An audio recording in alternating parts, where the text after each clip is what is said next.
Right now, you'll get this Cat Play Center, a $39 value, free with your first purchase or balance transfer. The First USA Cat Lovers Platinum MasterCard is like a reward for your good credit. There's no annual fee and a low introductory interest rate of 3.9% that goes up to just 12.99% after 6 months. Plus, you can choose from 3 charming cat designs. Don't tell them, but I picked the one with the white cat. You get all the privileges that come with a Platinum MasterCard, like our special warranty program for those high-ticket purchases, lost luggage protection, even airline flight insurance. And every time you use it, you let everyone know you're a cat lover. Shopping is more fun. With our low interest-free rate of 39%, you can transfer balances from your high-rate cards to your Cat Lovers Platinum MasterCard and save hundreds of dollars in interest.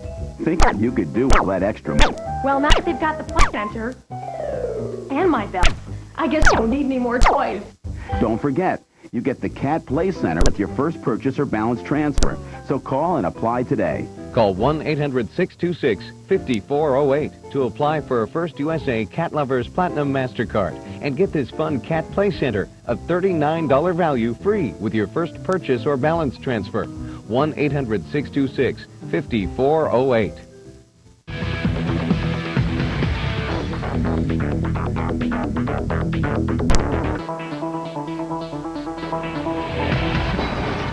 To some, he was a hero. To others, a legend. And to the game of baseball, an icon. He lived the American dream and captured the hearts of fans all over the world. Celebrity, hero, Hall of Famer. Join the Fox News Channel as we say goodbye to the Yankee Clipper. I wanted to give you the chance to tell us your memories, impressions of Joe DiMaggio, the baseball great. On the phone right now from Illinois, Odette, good morning. Hi, how are you? Fine. What will you remember most about Joe DiMaggio? That he had a lot of class. I think that not only do the athletes, but even people today in general, lack the grace, dignity, heart, and high standards that Mr. Joe DiMaggio had. And I believe he will be greatly missed. Yeah, a lot of people were saying that he had a class that you rarely see. Thank you very much, Odette. Let's go to New York now. John's on the phone. Good morning, John. Yes, how are you? Fine. Very sad this morning when I saw the news. Yeah. He was my idol. He kept me out of trouble. I just think my buddy Jerry and I, we tried to copy him, which we never could. We never could play baseball good, but boy, you know what? He kept us out of trouble. And I'll tell you something. I'm going to church this morning and light a candle. He was absolutely the greatest. And one sport writer from Boston a few years ago said, and I've got all his clippings from 46 up until the day he finally retired and was embarrassed to bat 300. And today they bat 220, and they think they're on a hitting streak. Right. He said, the numbers of DiMaggio will never show how great he really was. Yeah, And all-around player. He was a class, and, you know, I was so proud of him, man. I never had the fortune to meet him, but I got to know Joe McCarthy. His wife was one of my clients living in Buffalo as a hairdresser, and I must tell you, he said to me one day, Joe DiMaggio had the most natural ability. And I just wish I could have met him. I've got everything he's ever done. I've cut all the clippings out, the little columns, and you know. And one of these days, I'm going to have to donate them to some group of organization that will know and appreciate what a marvelous person he was. John, thank you for joining us. One more quick phone call. Sandy in California. Sandy, good morning. Good morning, Edie. It's wonderful to talk to you. I get up at 4 o'clock in the morning to watch you on the West Coast. Oh, great. I just want to tell you that being on the West Coast, we were able to run into Joe on occasion. I remember in the 60s, he would sit outside of a barber shop, and when you would go by, he would always acknowledge you. He didn't shy away.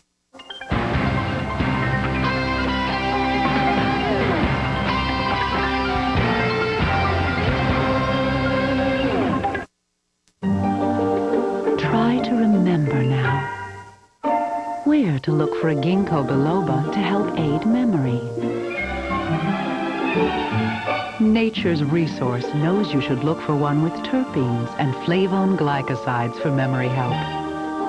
And unlike some, Nature's Resource guarantees the potency and purity you need. Make your herbal resource Nature's Resource. Follow the knowledge. Having kids is an education.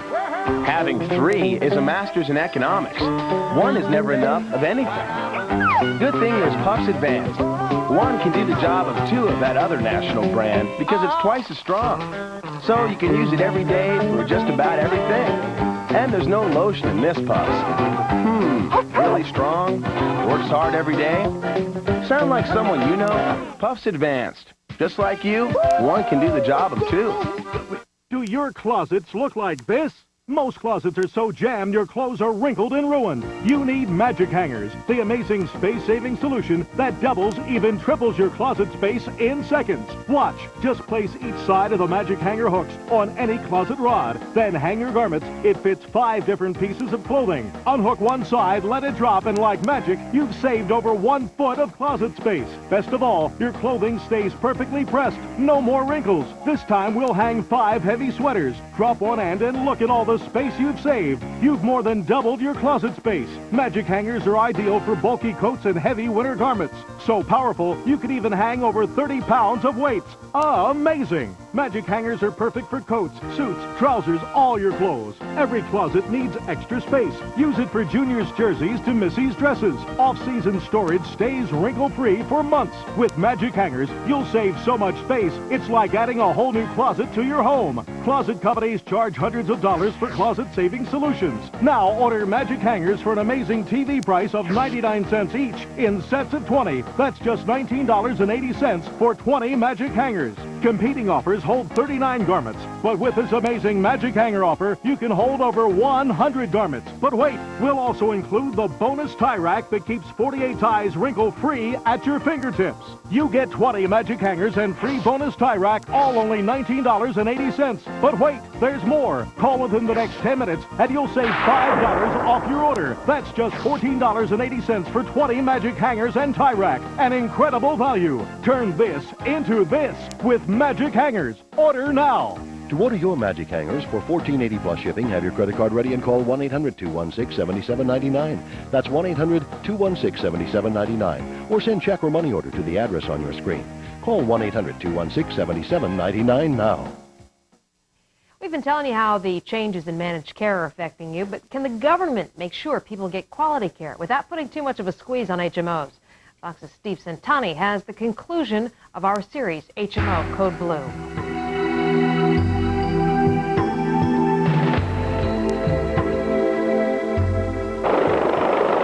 Critical life and death decisions are made every day in the nation's hospitals. But now, health care reform has become a critical issue in the nation's capital. I ask us to join together across party lines and pass a strong, enforceable Patients' Bill of Rights. Just as skyrocketing health care costs gave rise to HMOs, patients' complaints triggered a congressional push last year for a Patients' Bill of Rights, but it fell victim to partisan politics. This year, a new attempt, and possibly another round of partisan warfare, with competing Republican and Democratic plans in both the House and Senate. They do agree on several key points. One, that patients should have direct access to hospital emergency rooms without HMO authorization and be covered for any reasonable emergency. Another point of agreement, women should have direct access to OB/GYN services and under some plans be allowed to use their OB/GYN as a primary doctor. Most bills also ensure that families have direct access to pediatric care and can use their pediatrician as a family doctor. And finally, they agree on avenues of appeal. If coverage is denied after an internal review, patients would be able to go to an independent review board, which would then decide if the service is medically necessary. But there are major points of disagreement. The biggest of all, the question of lawsuits. Isak Nagosian claims he lost both his legs because of HMO negligence. They never tried to treat me. They never tried to refer me to some specialist. But Nagosian was told that, like 125 million other Americans, he cannot sue his HMO because of a 1974 federal law. It prohibits patients from suing their health insurance company under state law. They can sue in the federal court, but only for the actual cost of the treatment denied, not lost wages or punitive damages. Georgia's Charlie Norwood is a Republican who agrees with the Democrats that lawsuits ought to be allowed. Problem is, if the value of your benefit is $200, it's not likely you're going to expend $20,000 to go to court to win the $200. But the Republican leadership wants disputes handled out of court. What I'd like to do is, at HMOs, when there's a problem, have a resolution to the problem. What they want is more lawsuits. The other major point of disagreement is the question of who decides what's medically necessary, and therefore what should be covered by insurance. Right now, HMOs decide, not the doctor. The only individuals who should deal with patient care are physicians. Democrats would take some medical decisions away from HMOs, while Republicans insist controls are necessary to keep costs down. Health insurance lobbyists agree. Last year, they spent about $60 million lobbying against HMO reform. They're gearing up again this year. Government mandates will increase the cost of insurance and make it less affordable. And the result of that is that employers and other premium payers may stop providing coverage, and it'll mean more Americans will be uninsured. But with more Democrats in the House this year and the 2000 election just around the corner, momentum is building for HMO reform. And the battle lines are drawn. A key Republican attacked the Democratic plan. The Patients' Bill of Rights basically said we're going to dish this off to the lawyer's right to sue rather than protecting the patient's right to a review. We are waiting for them to do this so we have a full chance to offer a really good substitute for whatever piece of trash they put on the floor. HMO reform is caught in a collision of three powerful forces: national politics, patient unrest, and soaring health care costs. And even though it's a high priority in Congress, its prognosis is anything but clear. In Washington, Steve Centani, Fox News. Robert De Niro made moviegoers an offer they couldn't refuse, but did they accept? Bill McCuddy has the weekend box office report coming up. Plus, we're not only talking about the loss of a sports icon today, legendary film director Stanley Kubrick has died. I'll look back at his remarkable impact on Hollywood. That's up next. Here's a new idea. A pain reliever from Aleve that goes to work fast and lasts all day. Introducing new Aleve gel caps. Like most gel caps, they go to work fast, but Aleve gel caps do more than work fast. They have the strength to work all day long with just 2 pills. It would take 8 Tylenol to do that. Look, if your pain reliever starts fast but won't last, get one that does it all. New Aleve gel caps, 2 pills, all-day relief. Works for me. I'm going to the movies. Hey.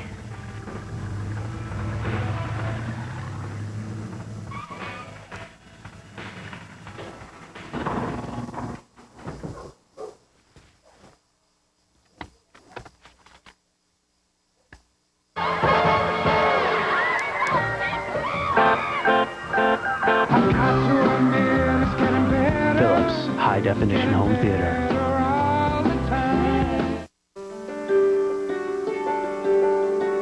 My granddaughter follows my every move. But the other day when I set out to give her a lesson, it turned out I was the one with something to learn about my dentures. So I decided to try Fix-It Fresh. It forms a thin yet strong seal for a more secure fit and a fresh feeling. You know, you're never too old to learn something new. Fix-It Fresh and forget it.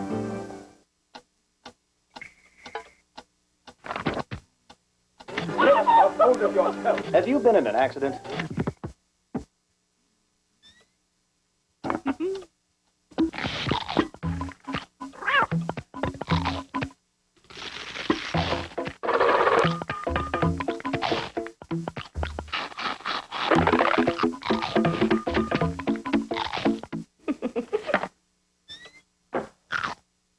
Only FXM Movies from Fox delivers drama, action, romance, classic musicals, and your favorite comedies. We're on a roll! Hollywood's first movie network, FXM, brings you the best from 60 years of 20th Century Fox filmmaking, uncut and commercial-free. Catch original short films from up-and-coming filmmakers. Leanza Cornett has the latest Hollywood buzz on FXM dailies. Call your local cable operator about this new movie network today.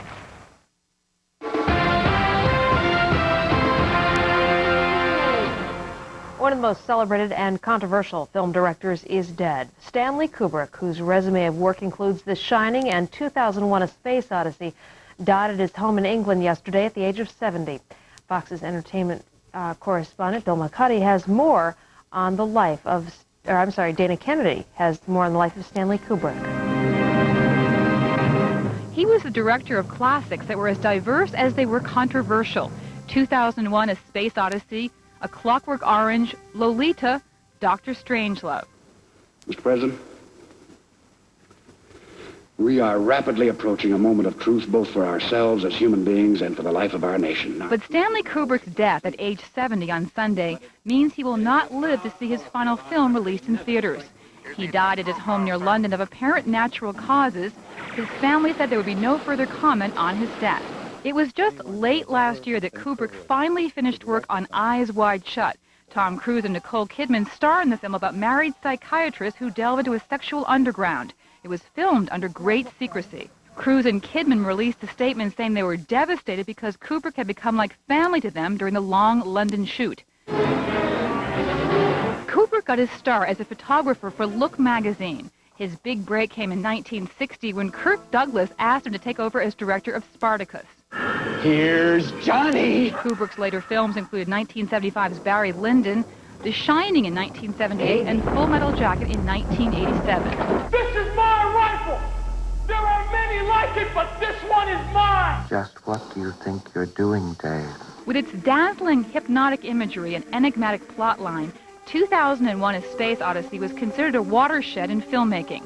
It was a sci-fi movie about man and his evolution in the universe. But Kubrick never tried to explain it. He once said he wanted people to be free to speculate about the movie's real meaning. A Clockwork Orange was Kubrick's most controversial film, a graphic movie set in the future about a young thug played by Malcolm McDowell who carries out rapes and beatings before being sent to prison where he's brainwashed. McDowell said Sunday that Kubrick was a heavyweight. He called him the last great director of that era. He was the Big Daddy. In New York, Dana Kennedy, Fox News. It was a mob hit at the movie theaters this weekend. Steven Spielberg is one step closer to an Oscar, and Bill McCuddy now joins us with details on that. Bill? Hi, Edie. Well, Robert De Niro got his head examined, and audiences liked it. Billy Crystal is the doctor, and the shrink-wrapped comedy Analyze This was #1 this weekend, taking in almost $18 million. It's basically The Sopranos, that hit on HBO, made as a movie. No matter, De Niro and Crystal debuted at the top. That meant the #2 spot for the weekend's other new movie, The Teen Mean Cruel Intentions, starring Sarah Michelle Gellar, Ryan Felipe, and real-life fiancé Reese Witherspoon. The film, dubbed Dangerous Liaisons in a High School, pulled in about $13 million. That gave Private Eye Nicolas Cage third place for the sleazy 8mm with $7 million and a 2-week total of just $25 million. Fourth place went to the Gary Marshall dramedy The Other Sister with Diane Keaton and Juliette Lewis. It made $6 million and its 2-week total is about $14 million. Finally, in at 5th place, Mel Gibson is hanging on with Payback, getting its money back in something besides that attaché case. It made $4 million this weekend. Its total to date, $72 million, Edie. And Steven Spielberg, as you mentioned, is closer to an Oscar. How? Well, the Directors Guild Awards were handed out this past weekend, and only 4 times in the history of the Directors Guild Award has that winner failed to win the Oscar for Best Picture. So, as director. So it looks like if that holds true, Steven Spielberg will be taking home the directing Oscar. And Mr. Spielberg also on a Forbes list. Yeah, he was in the top 5. He was not #1. He made only about $125 million last year. The big guy, the big money maker, was Mr. Jerry Seinfeld, who made almost $270 million last year and topped the Forbes list, even though his show is just in reruns. #2 went to Larry David, his partner. Yeah, that's amazing. Yeah. That he doesn't even have to be working. It's just the show's being in reruns. You know, the nice thing about that, it proves that they were 50-50 partners, or very close to 50-50 partners, because all of that revenue obviously comes from Seinfeld. And what about the Kubrick film now that a lot of people will be talking about, Eyes Wide Shut? What's the buzz on that? Well, you know, it's getting incredible buzz. It took almost 3 years to be finished. They had some casting changes, and I'm sure that we wouldn't have known about Mr. Kubrick's death for a few more days if he had not had a current project that he was working on. I'm told that it is complete, but he was such a recluse that some time might have passed before we might have even learned of his passing. All right, Bill McCuddy, thank you very much for joining us. Well, that is it for me this hour. I'll see you bright and early tomorrow, 7 a.m. for Fox and Friends. Right now, I turn you over to Shepard Smith. Thank you, Edie Donna. Hey, it is 11 o'clock in the East, 8 in the West, and straight ahead on Fox News Now, saying so long to an American hero. Our coverage of Joe DiMaggio's death continues on Fox News Channel. In a few minutes, we'll take a journey back and look at his legendary life, and also take you live to Yankee Stadium, where much of that legend was carved out. We have full coverage from coast to coast, from Florida to New York to the West Coast where he grew up, plus other stories we're following today, including Monica Lewinsky in England, Susan McDougal in court, and Ken Starr, could he be in hot water? But first, at the top of the hour, time now for the top of the news, and for that we turn to the Fox News desk and Lauren Green. Good morning. How was your weekend? Excellent. It was terrific. I actually saw a movie this weekend. Oh, what did you see? I saw Analyze This. Ah. And there's a Fox News employee in that movie. And who is it? Who is it? Well, we'll talk about that. Is it you? No, it is not. It's not one people out there will know, but it's one we know. See you in a bit. Oh, all right. Thank you very much, Shepard. And good day, everyone. Our nation is turning its lonely eyes to Joe DiMaggio today. Joltin' Joe died early this morning at his home in Hollywood, Florida. He was 84. The Hall of Famer suffered complications from lung cancer surgery last October. His 56-game hitting streak, set in 1941, is one of baseball's enduring records. DiMaggio played 13 seasons with the New York Yankees. Team owner George Steinbrenner says he visited DiMaggio just 5 days ago and told Joe that everyone was waiting for him to throw out the first ball on opening day at Yankee Stadium. But Joe DiMaggio just smiled. We'll have a full report on Joe DiMaggio's life, plus a live report from Yankee Stadium in just a moment. Police think the famed film director Stanley Kubrick died of natural causes, but they're planning an autopsy just to be sure. Kubrick will always be remembered for his classic films like Dr. Strangelove, 2001: Space Odyssey, and Full Metal Jacket. He was a perfectionist and often produced his projects in complete secrecy. His latest film, Eyes Wide Shut, was no exception. It's slated for release in July. Stanley Kubrick was 70 years old. Country music legend George Jones is making an amazing recovery. Doctors say Jones was at death's door when he arrived at the hospital Saturday. He was badly hurt after he lost control of his car and crashed into a bridge. But today, doctors say Jones is conscious and may even be taken off his ventilator. Well, it seems dads need to be extra careful with their emotions. A study at the University of Arizona found negative feelings like anger and sadness are they're contagious, and the bad vibes drift most readily from dad to mom to the kids. Psychologists call it a case of secondhand emotions. Also, how do you stop from bumming everyone out? Well, researchers suggest communication. Monica's emotions were running wild at a London book signing. She temporarily fled the first stop on her 2-week book tour following a media crush. Ms. Lewinsky seemed unprepared for the pool of photographers shouting her name. When the media was herded out, Monica got back to signing copies of Monica's story. A proposed pact should keep Intel out of court. The Federal Trade Commission and Intel worked out a deal over antitrust charges. The government had accused Intel of illegally smothering its competition. The government's trial is set to start tomorrow. The proposed settlement still needs final FTC approval.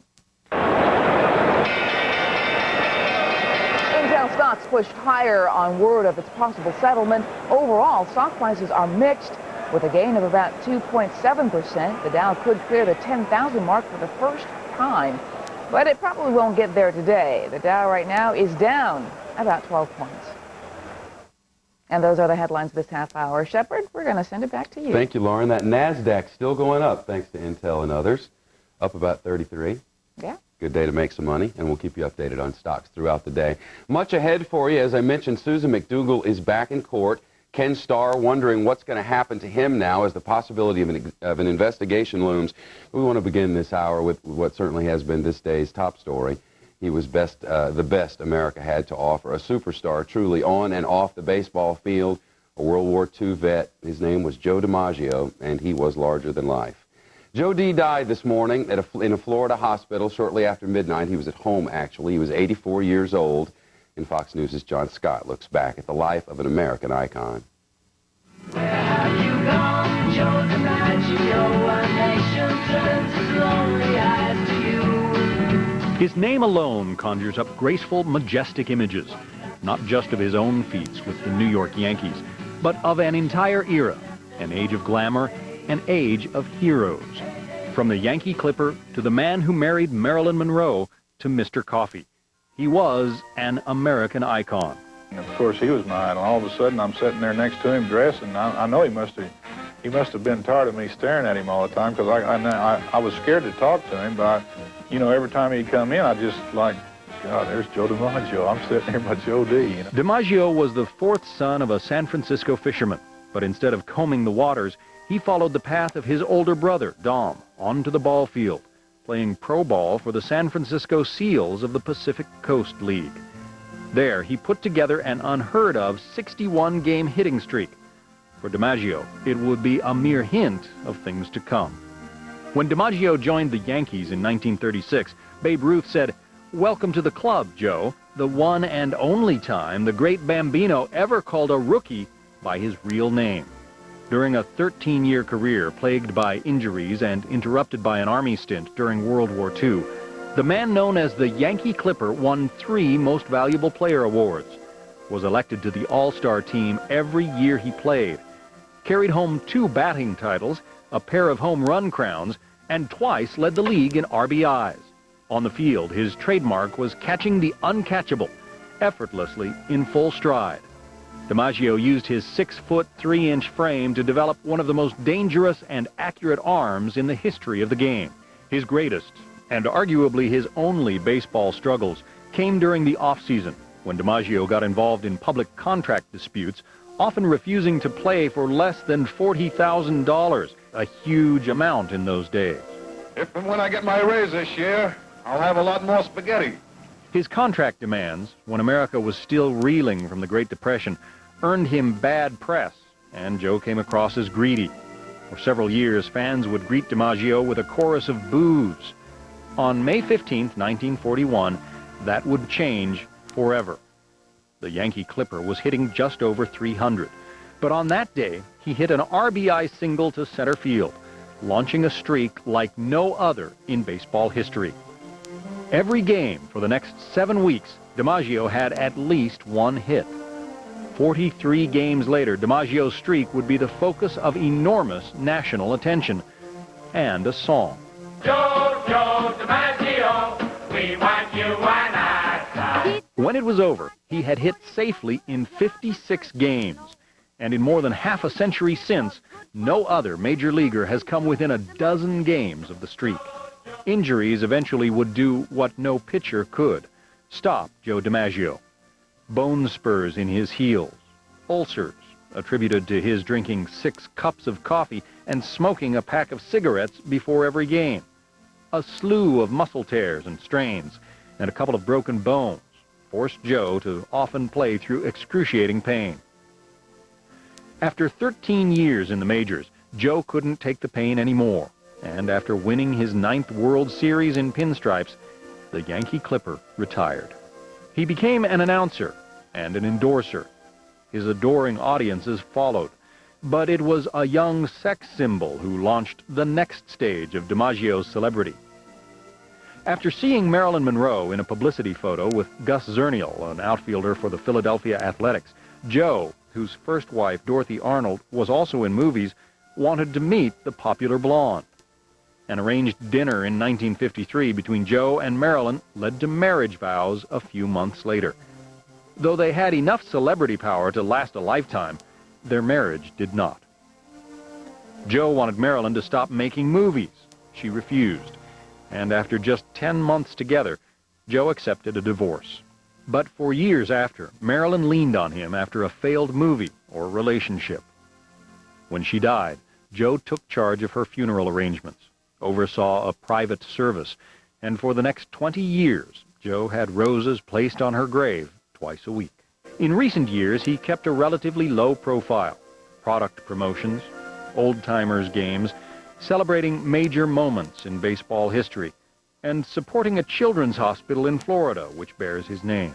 In an age when sports heroes often are known as much for their failings as their successes, DiMaggio is an icon for another America, a leader of grace and dignity, More than just an athlete, he was a true sportsman, a legend. What's that you say, Mrs. Robinson? Joe has left and gone away. Hey, hey, hey. Hey, hey, hey. John Scott with that tribute to Joe D. Now, some people still call Joe DiMaggio the greatest center fielder the game of baseball ever had to offer. Yankee Stadium, certainly the spot where much of that legend was built. We'll take you there on the other side of a break on Fox News Channel. We're also live in San Francisco, where the man grew up, and in Florida, where his family says goodbye. Our tribute is to Joe T. this Monday morning. Thanks for being with us. This is Fox News Now on Fox News Channel.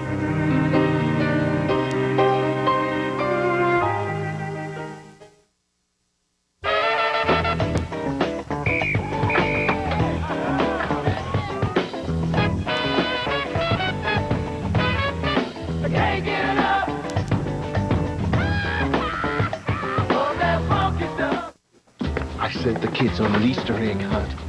But look, Jell-O egg jigglers. Easter eggs that move when you eat them. And they're all for me. Sharing's good, too. Jell-O jigglers in fun to make Easter shapes. Whiz presents the 10 million thousand things we have to do every day. Locate stuff. Prevent osteoporosis. Conquer flab. Train dog. Pet husband. Control frizz. Remind kids of family infrastructure. Save the planet. Then we still have to do the laundry really well. Good thing Whisk has a targeted cleaning system. Now everything you wash gets done right the first time. Whisk. Do it once. Do it right. Dad, you'll never believe what happened in school today. I found a frog. Eddie said I should call him Croaker. Ribbit. Nortel Networks introduces Call Pilot.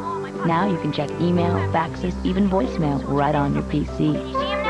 Using speech recognition, which makes getting to your most important messages a whole lot easier. Dad, you'll never believe what happened in school today. I found a frog. Nortel Networks, how the world shares ideas.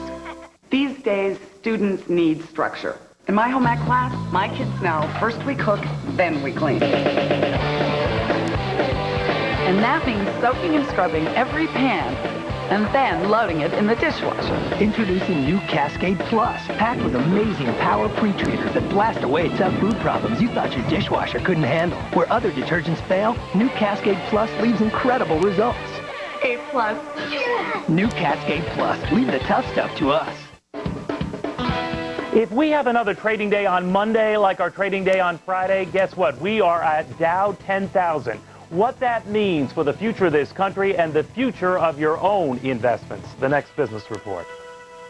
Weeknights at 7. Join Paul Ozan and the Fox Report, your source for fair and balanced news. Today's issues and events, complete and in context, a powerful hour of information. The Fox Report with Paul Ozan, only on the Fox News Channel.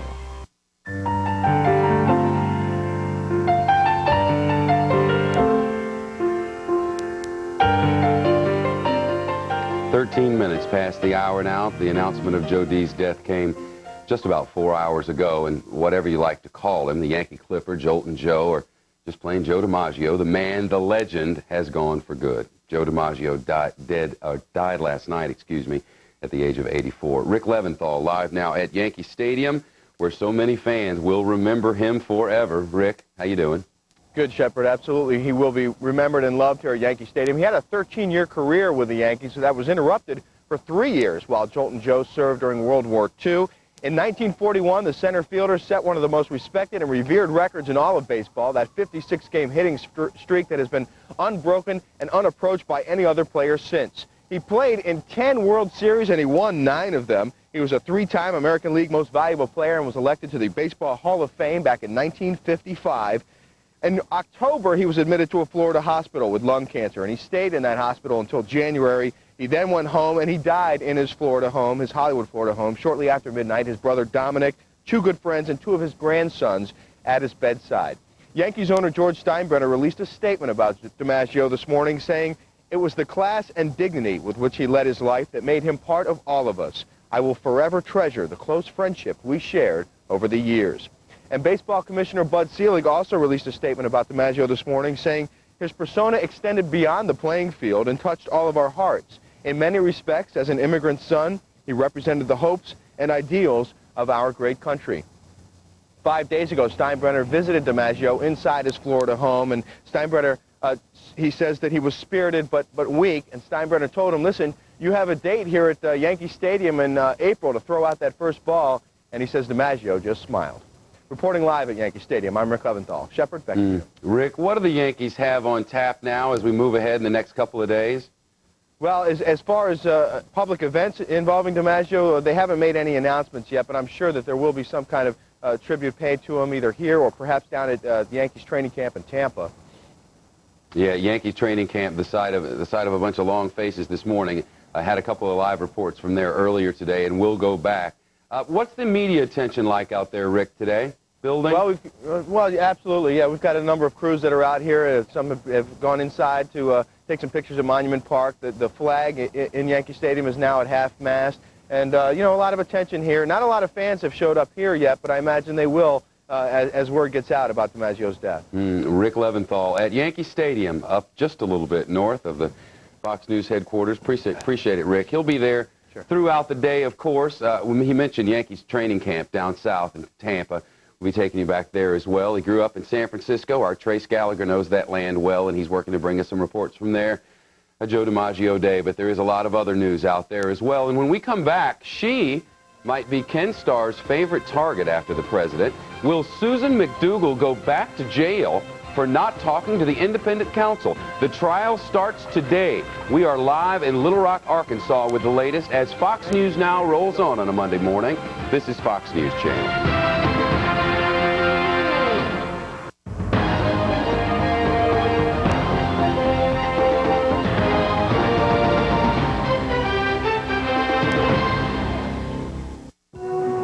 Lipper Analytical named you the #1 general equity fund of the last 10 years. The Kaufman Fund. And if Fortune's Retirement Guide ranks you as one of the best mutual funds 7 years in a row. The Kaufman Fund. And if Smart Money Magazine recently named your managers as among the most influential in the mutual fund industry, you would be the Kaufman Fund, investing in small companies with substantial growth prospects. The Kaufman Fund, 800-797-2972. Call now for your free prospectus.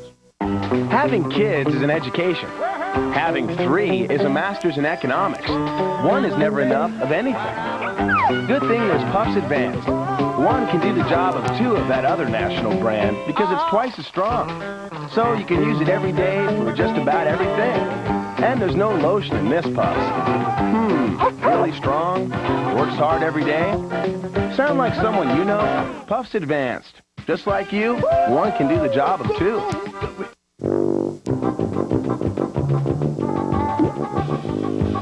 Want a biscuit that's bigger? Try Pillsbury Grands biscuits. They're our biggest biscuits. Big? Why, they're huge! Big, delicious buttermilk biscuits that are light and fluffy.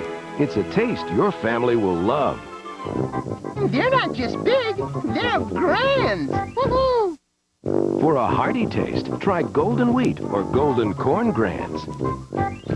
Well, Ray, it's crunch time now. Right you are, Ted. Look, you got hungry kids coming on strong up the middle and around in. Mom needs a big play to satisfy him. Watch, she goes right for the Totino's pizza roll. Tasty move. The great taste of pizza in bite-sized rolls. She spins to the microwave. Does she have enough time? Here they come. She rolls left. Oh, she rolls right. Totino's pizza rolls. Sensational. And it looks like a big win for the home team. Let's see that again.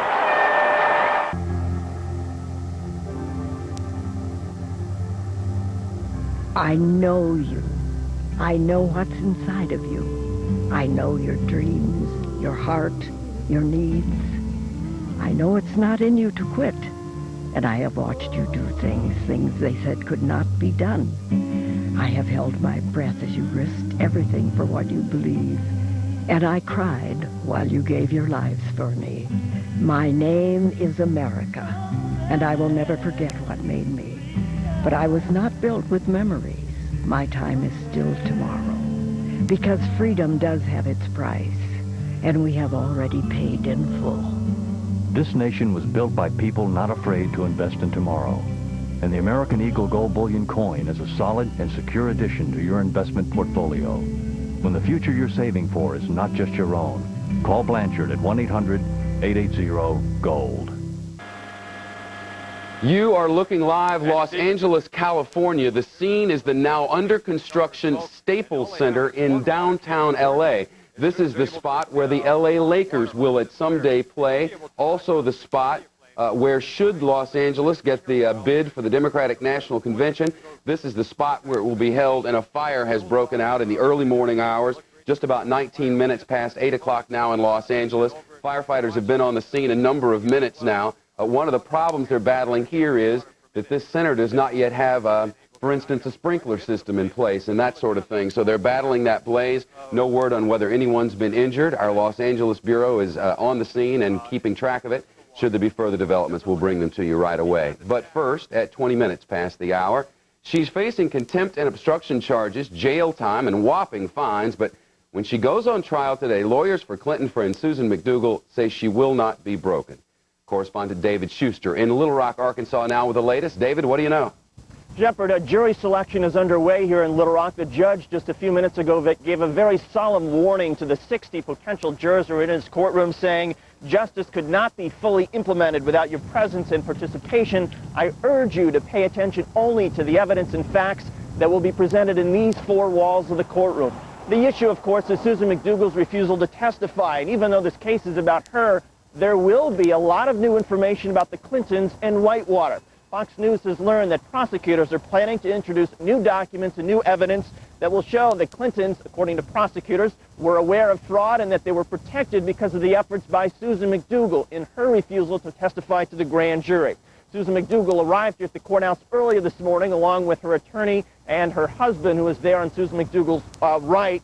Susan McDougal believes that Kenneth Starr is simply trying to vindicate his office by bringing these charges against Susan McDougal. She alleges a pattern of intimidation and that prosecutors repeatedly urged her to lie about the Clintons. Prosecutors, in an unusual development, are expected to take the witness stand. The prosecutors who conducted the trial against McDougal three years ago will take the stand to defend their tactics. But the lead prosecutor in this case, Hickman Ewing, says that the prosecutors and the Office of the Independent Counsel is not the issue. You know, we're hoping that the jury will try this case based on the legal issues and not extraneous matters. So, you know, we will be vigilant to hopefully have the case tried on what's relevant.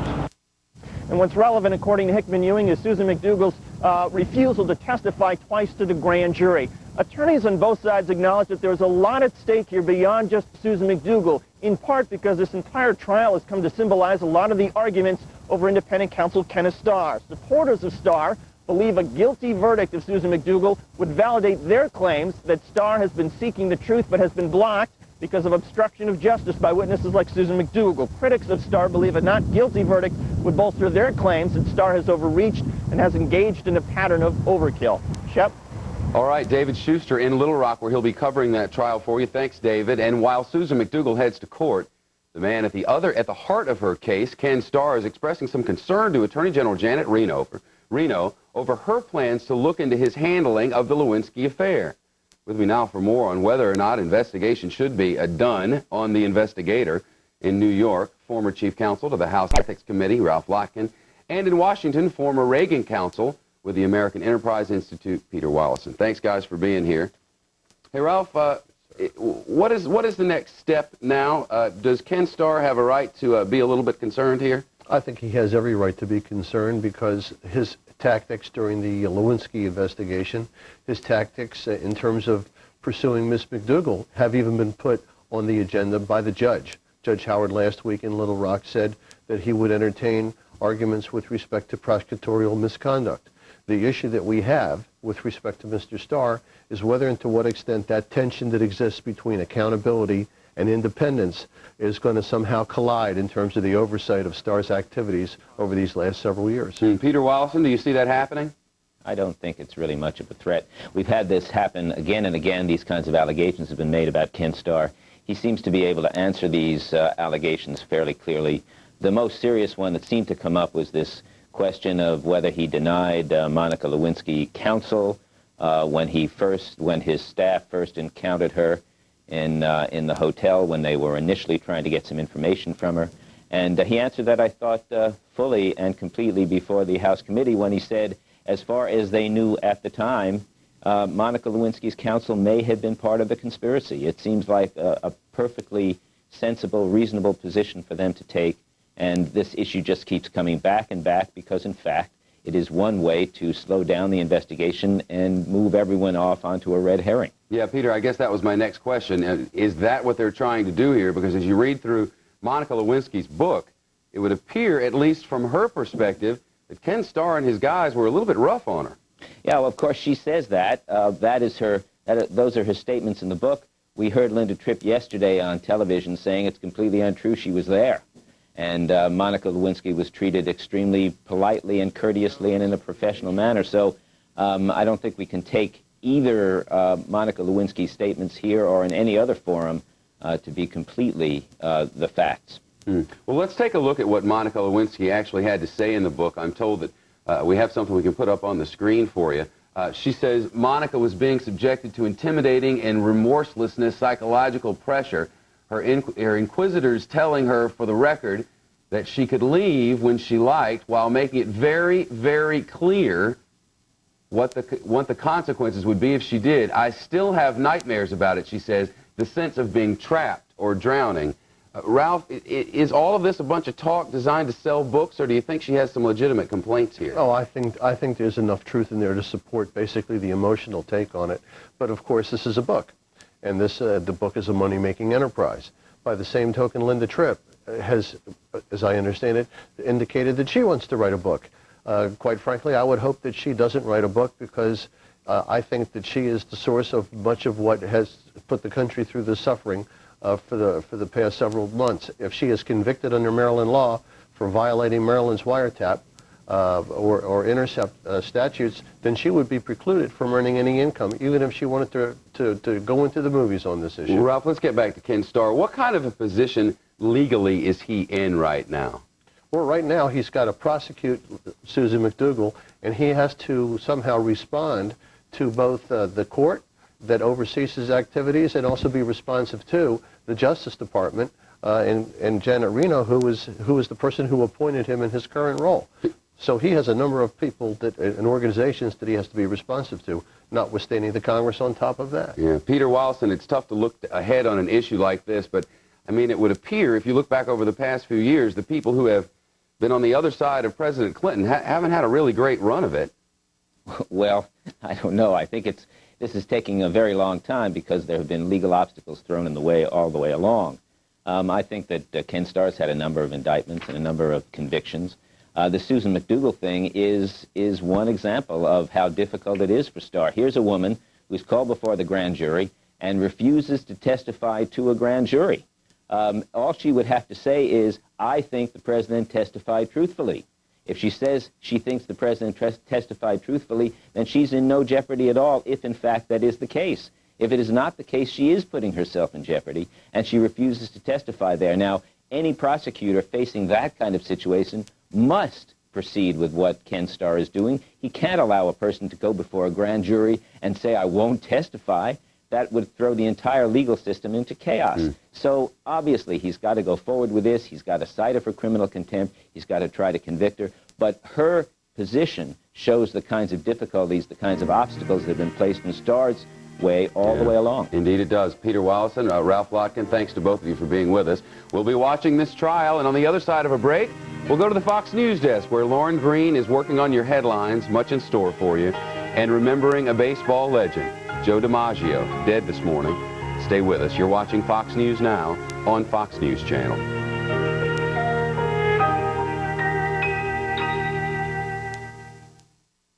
It never fails. If I spend money on something, the cats hate it. If it's free, they think it's wonderful. Bought the fancy bed. Whop. Free box it came in. Big hit. Wacky mouse. Flop. Ball of aluminum foil. Free, so big hit. So I knew my cats would love this fun play center. Why? I got it free, just for using my First USA Cat Lovers Platinum MasterCard. Let the world know you love cats. with the First USA Cat Lovers Platinum MasterCard. And if you call right now, you'll get this Cat Play Center, a $39 value, free with your first purchase or balance transfer. The First USA Cat Lovers Platinum MasterCard is like a reward for your good credit.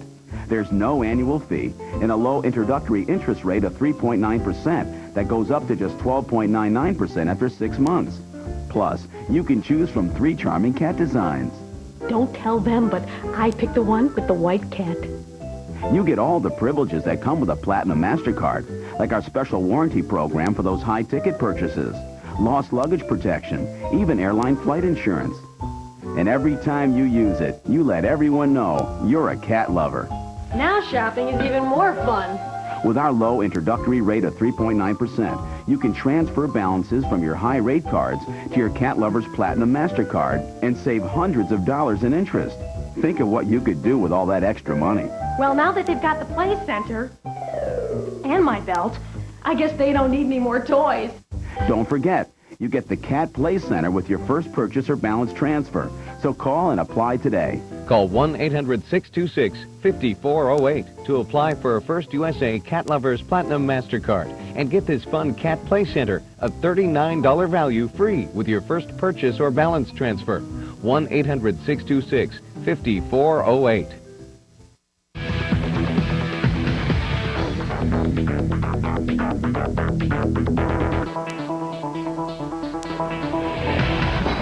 To some, he was a hero. To others, a legend. And to the game of baseball, an icon. He lived the American dream and captured the hearts of fans all over the world. Celebrity, hero, Hall of Famer. Join the Fox News channel as we say goodbye to the Yankee Clipper.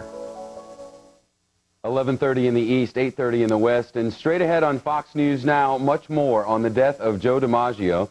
And we'll also look at the many achievements of film director Stanley Kubrick, who died this morning, or died in his London home over the weekend. All that, plus a lot more on Monica and body language. What does it tell you about a candidate? All that ahead, but first at the bottom of the hour, time for the top of the news, and for that, Lauren Green's over at the Fox News desk. Hello, Lauren. Better yet, what does it say about an anchor? Well, you never know. Not too much body language coming from you there this morning, Lauren. Good morning, Shepard. Good morning. Good morning, everyone. Joltin' Joe has left and gone away. Baseball legend Joe DiMaggio died today at the age of 84. DiMaggio was in and out of intensive care since undergoing lung cancer surgery in October. Fox News correspondent John Scott looks back on the Yankee Clipper. Where have you gone, Joe DiMaggio? Our nation turns its lonely eyes to you. His name alone conjures up graceful, majestic images, not just of his own feats with the New York Yankees, but of an entire era, an age of glamour, an age of heroes. From the Yankee Clipper to the man who married Marilyn Monroe to Mr. Coffee. He was an American icon. When DiMaggio joined the Yankees in 1936, Babe Ruth said, "Welcome to the club, Joe," the one and only time the great Bambino ever called a rookie by his real name. During a 13-year career plagued by injuries and interrupted by an Army stint during World War II, the man known as the Yankee Clipper won 3 Most Valuable Player awards, was elected to the All-Star team every year he played, carried home 2 batting titles, a pair of home run crowns, and twice led the league in RBIs. On the field, his trademark was catching the uncatchable, effortlessly in full stride. In an age when sports heroes often are known as much for their failings as their successes, DiMaggio is an icon for another America, a leader of grace and dignity, more than just an athlete.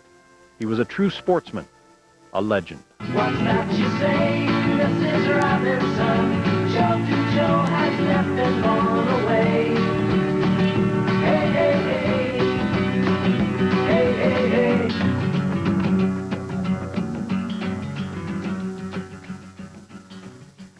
In other news, Timothy McVeigh keeps his date with the death chamber. The nation's highest court upheld McVeigh's conviction today for the devastating bombing in Oklahoma City. McVeigh argued that his trial was tainted by jury misconduct and news reports that he confessed to his lawyers. The April 19, 1995 bombing of the Murrah Federal Building killed 168 people and wounded hundreds more. The heat is on Whitewater figure Susan McDougal. She's fighting a contempt charge for clamming up about the president. McDougal says she has nothing to tell. But prosecutors say they'll prove McDougal had relevant information on the Clintons' dealings in the failed real estate development known as Whitewater. And Fox News sources indicate prosecutors are ready to introduce new evidence suggesting the Clintons were aware of Whitewater fraud. And while McDougal is in court, President Clinton is out of the country. He's seeing the horrors of Hurricane Mitch firsthand. The president is now in Nicaragua. Mr. Clinton will be touring an area where little was left standing after a wall of mud slid down a volcano last fall. Monica's book signing in London turned into a mad media crush. The former White House intern was so overwhelmed she temporarily fled. Once the media was herded out, Monica came back. She's out promoting Monica's story during her 19-stop British book blitz. British bookstores report only moderate sales so far. And those are the headlines this half hour. Shepard, we're going to send it right back to you. Moderate sales. She's going to make a mint anyway. You know she is. It's less than what they thought and maybe more than what they'd hoped or something. Plenty for us to deal with dinner on, though. Thanks a lot, Lauren. Appreciate it. Hey, we're going to talk more about Monica Lewinsky in just a minute. Get a check on her over in London. Plus, George W. Bush. He may have taken a big step in a possible run for the house his dad once occupied, but what effect will his presidential pops have on this race? That story and the rest of the morning's news coming up. Stick around. It's from Fox. All right, kid. Here we go. 10-9. What do you got? What do you got? Yeah. All right, come on, come on. What would you do if someone you loved had a heart attack? Yeah. Did you know it's now been proven that the same Bayer aspirin you have in your bag for muscle aches may actually help stop you from dying if you take it during a heart attack? Downtown. Lucky shot. Can your pain reliever do that? Talk to your doctor now. Next time I'll go easier on you. Bayer, powerful pain relief and so much more. Mortgage interest rates have been slashed to some of their lowest levels ever. The time to refinance is right now. Just call DiTech Funding at 1-800-71-FIX. Today's low 30-year fixed rate is just 7%, APR 7.261%. There are no points, no deposits, and rates will never go down to zero. So what are you waiting for? It's smart financing from DiTech Funding. Refinance now to a low 30-year fixed rate of just 7% with 0 points. Call 1-800-71-FIX. My granddaughter follows my every move. But the other day when I set out to give her a lesson, it turned out I was the one with something to learn about my dentures. So I decided to try Fix-It and Fresh. It forms a thin yet strong seal for a more secure fit and a fresh feeling. You know, you're never too old to learn something new. Fix-It and Fresh and forget it.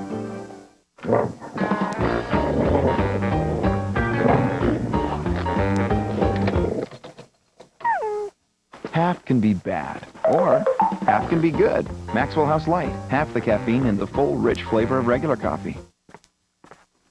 Hi, it's Lynn. We met the other night. I really want you to call me. My number's 397-42. Half can be bad, or half can be good. Maxwell House Light, half the caffeine and the full, rich flavor of regular coffee. I'm Sean Hannity. And I'm Alan Cole. The president says he hopes Monica can go on with her life. But will the country let him move on from the scandal? Catch a fair and balanced debate tonight, right here on Hannity and Combs. Fox News Channel Daytime. The whole story in context. Facts presented fairly. The issues balanced, so you have the power to think for yourself. Fair and balanced. The most powerful name in news. Fox News Channel. We report, you decide. 22 minutes before the hour. Now, let's talk politics for a moment, why don't we? Could there be another George Bush in the White House? A high-powered group of Republicans sure does think so. And yesterday, members traveled all the way to Austin, Texas to drum up some support. Mike Emanuel was there and has this report. The man polls say is the Republican frontrunner for president in 2000 is a step closer to being a candidate. Texas Governor George W. Bush says he's setting up a presidential exploratory committee and introduced the members to the media. From senior statesmen to current and future stars. They show that ours is a party that's open, that is diverse, that is principled, that ours is the party with an optimistic vision for the future of America. On this committee, there are friends of President Bush, like former Secretary of State George Shultz. Governor John Engler from Michigan leads the Republican governors backing a Bush presidential bid. Congressman Roy Blunt says there are already 80 members of Congress endorsing George W. Bush for president. One of them is Congressman J.C. Watts. George W. Bush has the vision to see people, all Americans, as they can be and not as they are. 3 women are members of the Bush Presidential Exploratory Committee. One is Representative Jennifer Dunn. That our nation desperately needs a person of his quality, somebody with his honesty, with his experience in governing, and with his refreshing perspective. The Exploratory Committee will stir support across the country for a possible Bush presidential run. They'll also raise money for the Texas governor, critical for a campaign. He bases his policies and programs on a solid conservative foundation, and then he gets the job done. That's the politics of performance, and it's hard to beat. Mike Emanuel, Fox News. All right, Mikey, thank you, sir. Policy and platform aside now for a moment, does GWB look like presidential timber? What does his body language tell us about the type of guy he is, and how might that carry over in the voting booth? Joining me now in Studio B here to handicap some of the major players who may be in line for the White House in 2000, communications expert and author of How to Talk So People Listen. Her name is Sonia Hamlin. Thanks for coming in. Thank you. GWB, what do you think of him? What's his wiggling or lack thereof telling us? The wiggling actually is pretty good because it looks like he's comfortable. And, you know, people get elected by looking at television, unfortunately, these days, and it makes you feel like you're right up next to the guy, real close, so you get a really intimate attitude towards him. He looks comfortable, looks from side to side, handles his head well, doesn't look stiff or tense. Kind of looks like a guy you could talk to. Kind of has the motions, at least, the swagger, if you will, the head cocks of his dad. Yes. But you see, that's how they all learn. People really figure out their own communication styles from the time they're very little by watching their parents first, or some authority figure that they like, or fashion themselves after some hero, and develop their style based upon what they think that makes other people feel. So George Bush obviously will think like his father thought, move like his father, not only because of the genes, because it's what you've heard. I mean, I'm sure you sound like your father. Absolutely. And you can see it, you know, whenever you see yourself on I stage. did manage to lose a little bit of that southern accent, but it gets me higher. There it came out again. All right. Al Gore now. Is the same story true with him? Now, with him, it is actually a detriment. Huh. Because Al Gore's father was a senator from another time. Right. An old school kind of guy. And Al Gore, personally, I don't know him, but people say, he's very funny, very relaxed and easy, a really cute guy. But when he stands up to speak, he remembers the senator. Now, right now, you happen to be seeing him in a relaxed moment, but normally when he makes speeches, he does not recognize that television needs tight, intimate, easy, sitting at a coffee shop and just kind of chatting. Right. No bigger than that. His father stood on stages, which was the old way to do it, you see. Sure. So he still thinks in terms of getting quite senatorial and serious, and it's not good for him. Old anchor style. Yeah, and it doesn't work at all for us, because we feel very removed from a man who presents a facade instead of just being kind of easy and letting himself make jokes. A couple more I want to talk to, but we're running out of time, so let's get to them quickly. Liddy Dole. Pretty good speaker. Liddy Dole, A, pretty good speaker. B, another style. I think you've noticed she's a woman. That makes a totally different style. The voice, the level, the pitch, her ease, her sociability, which is something we expect from women generally, makes her a very different kind of player than, for example, Al Gore or even George Bush, who has a tendency to get gubernatorial. Right. And what about Bill Bradley? Well, now that's interesting. Nobody could be better than Bill Bradley on the court, right? Sure. Television is not his medium. He's not comfortable with it. He needs to be taught who's listening. What does it feel like to talk easy and simply just to one person? And when he looks into the camera, he thinks in terms of the words and his kind of attitude rather than just being just another guy. Well, it's going to be interesting to watch. We'll get a lot of chances. Sonia Hamlin, thanks for coming in. You're welcome. All right. On the other side of a break, her name is Monica Lewinsky, and we'll focus on her yet again.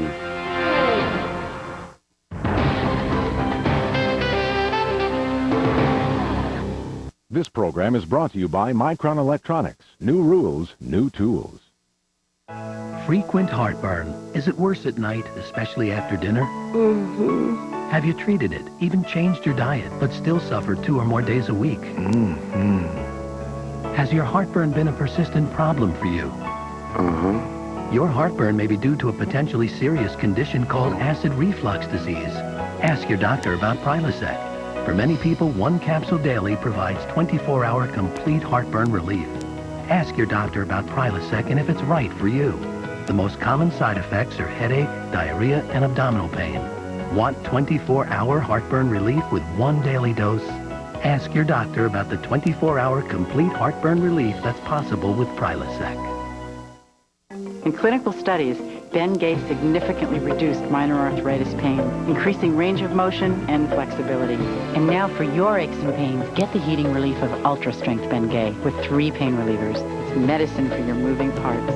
Tired of long lines at the car wash and high prices? Don't feel like getting soaked? Introducing Self-Wash, the incredible self-cleaning car wash from Blue Coral. This professional formula cleans your car for you while you stay dry. Watch, spray it on, and the self-cleaning chemistry dissolves and lifts dirt on contact. No rubbing, no scrubbing. Spray it off and your car is sparkling clean. It's that easy. And Self-Wash comes with a built-in high-pressure spray gun. Simply attach a hose and go. Watch as the ultra-foaming action dissolves away dirt and grime. Then rinse it clean with a high-pressure nozzle. You get a sparkling clean car without getting wet. It's a professional car wash in a bottle. Even caked on road salt just slides away. No rubbing, no scrubbing. Amazing! Self-Wash is the perfect winter wash for any car, truck, or van. Just 3 minutes is all it takes to wash your car without touching your car. No buckets or sponges. No rubbing or scrubbing. No getting wet. Self-Wash from Blue Coral. It's guaranteed to work great or your money back. But wait! Call today and we'll triple your order. There's more. Call in the next 10 minutes and get the Self-Wax Power System absolutely free. Just spray it on. No rubbing, no buffing, no pasty mess. Then just spray it off.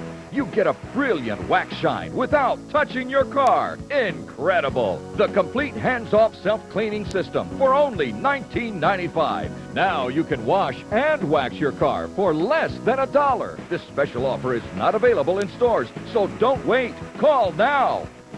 Have your credit card ready and call 1-800-513-5959 or send $19.95 plus $6.95 shipping to Self-Wash, P.O. Box 2976, Framingham, Massachusetts, 01703. For faster delivery, call 1-800-513-5959. You are looking live, Los Angeles, California. We told you about this fire about a half hour ago at the Staples Center, downtown Los Angeles, future home of the Lakers. Well, they got the fire out. It was some roofing materials. About 40 firefighters still on the scene. Don't know what caused it. Do know nobody hurt. Our thanks to the Eye in the Sky, Sky Fox from KTTV Fox 11. Southland's Choice there in Los Angeles for news at 10 o'clock. And back here at 23 minutes, or 13 minutes, my bad, before the hour, Britain getting a taste of our Miss Monica as the world's most famous intern takes her book tour on the road. So how's Monica being received in London? Here's Fox's Greg Palcott. Monica Lewinsky, the book tour began today in London. The crowd gathered early at the book department of the Swank Harrods department store, ready to get their copy of Monica's story signed by the ex-White House intern. Some were British. I've just been impressed with her and how she's come through all of this. But most were American tourists taking time out from their sightseeing to see one of the most famous sights around these days. Yes, she did get wrong. She has had pain from this. Why not get a little money from it? I would. Monica Lewinsky showed up a few minutes late, but who would blame her? She was faced by a throng of international media. No questions were allowed, but prompting plentiful. And then it was time for the public to get a little FaceTime with this very famous face. Her publicists have decided to take the high road in the States and allow no public appearances for Ms. Lewinsky. But here in England, the folks could get up close and personal. How was it? She came across being very nice and quite humble, really. You see her every single day on television in the United States, and I never thought to see her in person in England. As for book sales, which is what this is all about, they're doing just fine, thank you. Harrods is the first of 19 stops here in Britain for Monica Lewinsky, a book tour which should include at least a few shopping malls. And she'll really get in touch with the British public. In London, Greg Palcott, Fox News. Well, with Monica in London and the impeachment process over at long last, Congress is dealing with other issues these days. But in his first interview since the impeachment trial, Senate Majority Leader Trent Lott talked about his impressions of Lewinsky, the president, and what lies ahead for Republicans. And he did it on Fox News Sunday. In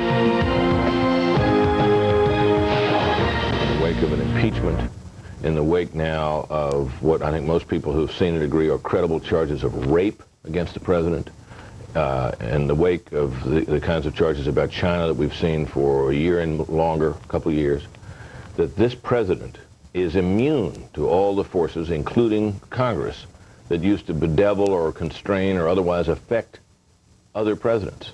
So do you have any confidence that any action that the Senate will take against this president will make any difference? Well, all I know is that what I saw and heard last week sort of reconfirmed in my mind that I cast the right vote in the Senate, both in what I heard from Monica in her interview and also the Broderick case.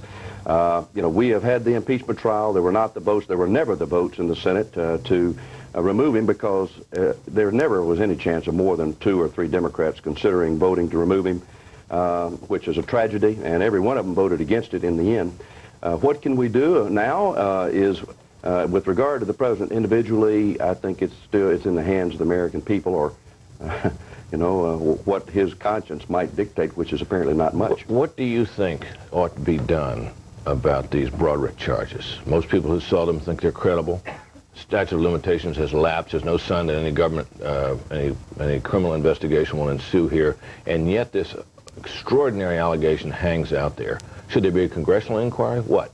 I don't see that there's a lot that can be done. I thought she was very credible, and I thought it took a lot of courage for her to do what she did. And I don't think the president just saying, see my lawyer for a 2-sentence statement is sufficient. But in terms of actions or hearings, I don't see, that happening. Do you therefore call upon him here now to come forward with an explanation of his own in person? I would think the American people would be entitled to that. And certainly most men or women under these conditions and these allegations would address them directly. Senator, if they're not true, I would be very aggressive in saying this didn't happen. I'm totally innocent, and really squash it. He's not doing that. If the White House believes it's not true, would it also be possible or even desirable for the president to say, okay, lift the statute of limitations, come on, bring your case on? He could do that. But we know he's not going to do that. He's going to try to just ride it out. The Broderick matter has already sort of dropped off the horizon, I guess obliterated by Monica's interview and the book and the aftermath. But, one thing that bothers me, it continues to overshadow our trying to get back to the issues that concern the American people beyond this. I don't want to dismiss the people I believe the American people do care about. Trent Lott with Brent and Tony on Fox News Sunday, his first outing since the big trial. Where else but on Fox? It's on the big Fox, Mothership Fox, Earth Station Fox, the one with all the other shows other than news. It's on Sunday mornings. Check it out. It's good stuff. After this break, Lauren Green's working on your headlines over the news desk. We'll take you there. And then remembering 2 greats, legendary film director Stanley Kubrick and baseball's Joltin' Joe. Stay with us. This is Fox News Channel.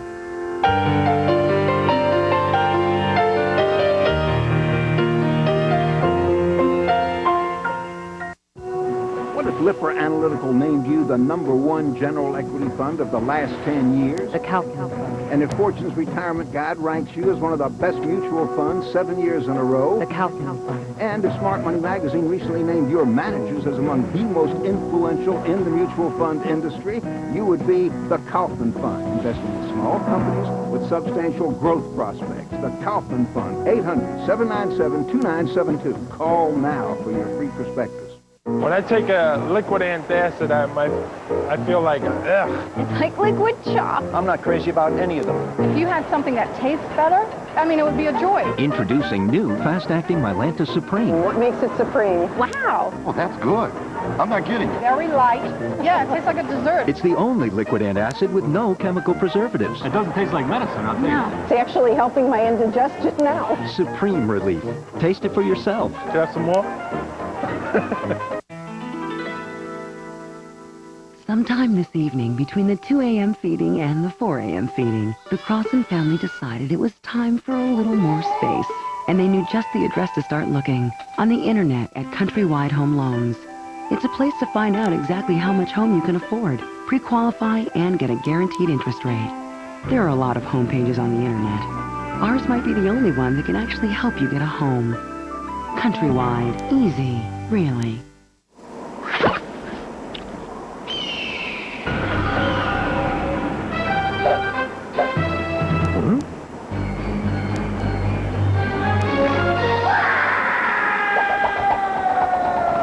Research shows that low temperatures may adversely affect the tensile strength of certain elastics. A little research can go a long way. Boca Research. We've done our research. Have you done yours? Get a $20 rebate now on our 56K modems. Oh, that's gotta hurt.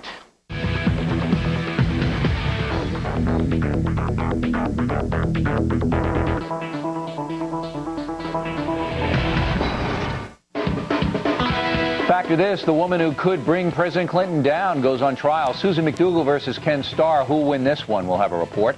And we'll have a review of the Lewinsky book on the next O'Reilly Factor.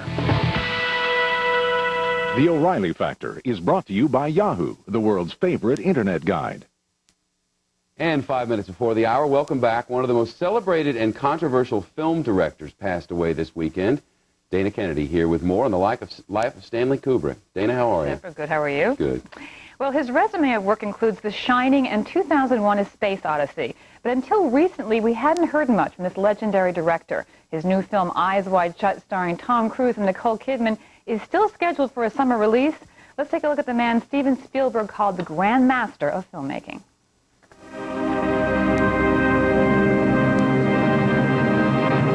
He was the director of classics that were as diverse as they were controversial. 2001: A Space Odyssey, A Clockwork Orange, Lolita, Dr. Strangelove. Mr. President,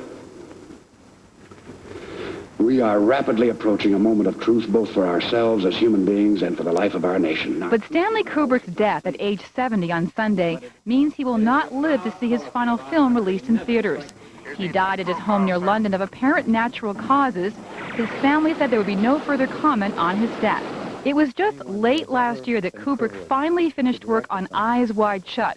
Tom Cruise and Nicole Kidman star in the film about married psychiatrists who delve into a sexual underground. It was filmed under great secrecy. Cruise and Kidman released a statement saying they were devastated because Kubrick had become like family to them during the long London shoot. Kubrick got his start as a photographer for Look magazine. His big break came in 1960 when Kirk Douglas asked him to take over as director of Spartacus. Here's Johnny! Kubrick's later films included 1975's Barry Lyndon, The Shining in 1978, and Full Metal Jacket in 1987. This is my rifle! There are many like it, but this one is mine! Just what do you think you're doing, Dave? With its dazzling hypnotic imagery and enigmatic plotline, 2001: A Space Odyssey was considered a watershed in filmmaking. It was a sci-fi movie about man and his evolution in the universe. But Kubrick never tried to explain it. He once said he wanted people to be free to speculate about the movie's real meaning. A Clockwork Orange was Kubrick's most controversial film, a graphic movie set in the future about a young thug played by Malcolm McDowell who carries out rapes and beatings before being sent to prison where he's brainwashed. McDowell said Sunday that Kubrick was a heavyweight. He called him the last great director of that era. He was the Big Daddy.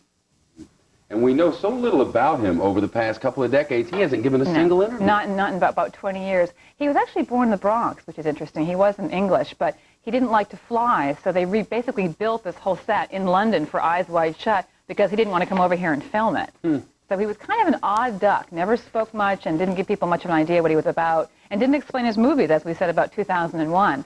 an enigma to the end. And we will certainly miss him. Yes.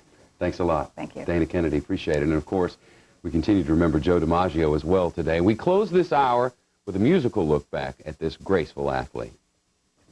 The greatest living ball player who brought the Yankees to 10 World Series. Ladies and gentlemen, the Yankee Clipper, Joe DiMaggio. Started baseball's famous streak that's got us all aglow. He's just a man and not a freak, Joltin' Joe DiMaggio. Joe DiMaggio, we want you and I. He tied the mark at 44, July the 1st, you know. Since then he's hit a good 12 more, Joltin' Joe DiMaggio.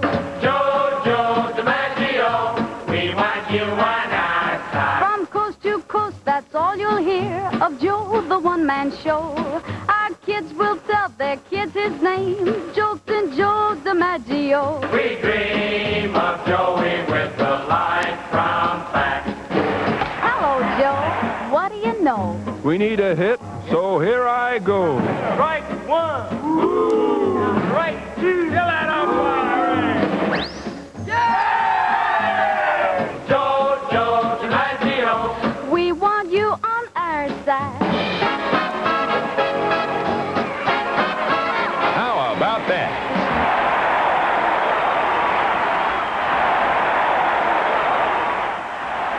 Thank you, sir, for the memories. 12 o'clock now in the East, 9 o'clock in the West. Finally, Katie Couric's off TV on that weird channel, so David Asman's up now with some good stuff. How are you, Dave? Fine, Shepard. Thanks very much. Now for a look at the stories we're going to be following in this hour. Where have you gone? Joe DiMaggio, Yankee Clipper Joe D, passed away this morning. He was 84. We're going to have the latest fan reaction and take a look back at his amazing career from the baseball diamond to his marriage with Marilyn Monroe. Also, Susan McDougal heads back to court today. She's fighting a contempt charge for clamming up about the president. We're live in Little Rock.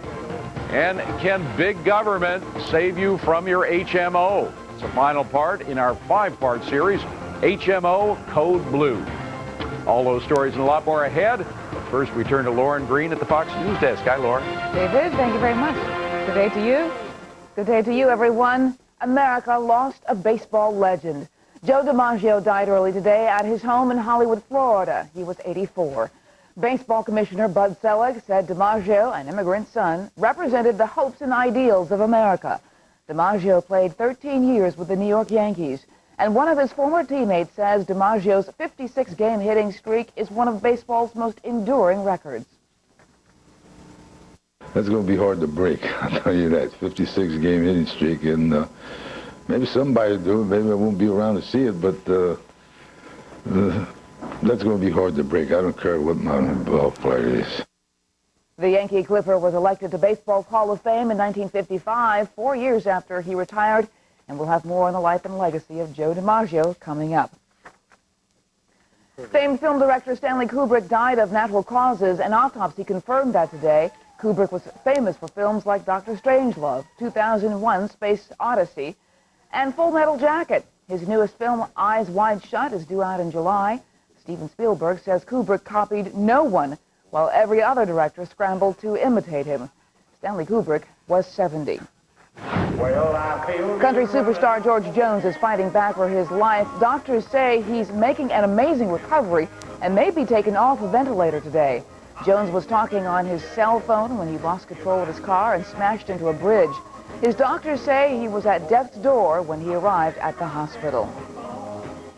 And those are the headlines this half hour. We're going to send it back over to David Asman. David? All right. Thanks very much, Lauren. We're going to take you to Memorial Regional Hospital in Hollywood, Florida. This is the hospital where Joe DiMaggio spent some of the last weeks of his life. That is Dr. Frank Sacco. Let's listen in. To answer any questions that you might have. Yes? What year did he begin his association with the hospital, and how much money did he donate over the years? Mr. DiMaggio began his association with the hospital in 1992. He did not donate money, nor did we give him any money. He assisted us in raising somewhere between $4 and $5 million over that period of time to benefit the hospital. Tell us about the anonymous visits. His anonymous visits, it was not uncommon to get a telephone call at about 11:30, 11 o'clock, and say that he'd like to come out and have lunch, meet with a couple of the physicians, myself always included, and then unannounced tour the facility, meet any child in particular that was going through a very tough course of treatment for cancer or trauma. He would always want to know and pay a visit to. He would always chat with the parents. The parents and the grandparents would always come up and talk about old stories. He'd always have a time for a chat, a story, an autograph. It would send shivers up your spine when he would do this, and until this would occur at least monthly, up into the recent months when his health didn't permit that. All right, that was Frank Sacco from the Memorial Hospital in Hollywood, Florida, where, of course, Joe DiMaggio spent too many of his last days, but some very fond memories of Joe DiMaggio and his time there. Fox News correspondent John Scott now looks back on the life of Joe DiMaggio. Where have you gone, Joe DiMaggio? A nation turns its lonely eyes to you. His name alone conjures up graceful, majestic images, not just of his own feats with the New York Yankees, but of an entire era, an age of glamour, an age of heroes. From the Yankee Clipper to the man who married Marilyn Monroe to Mr. Coffee. He was an American icon.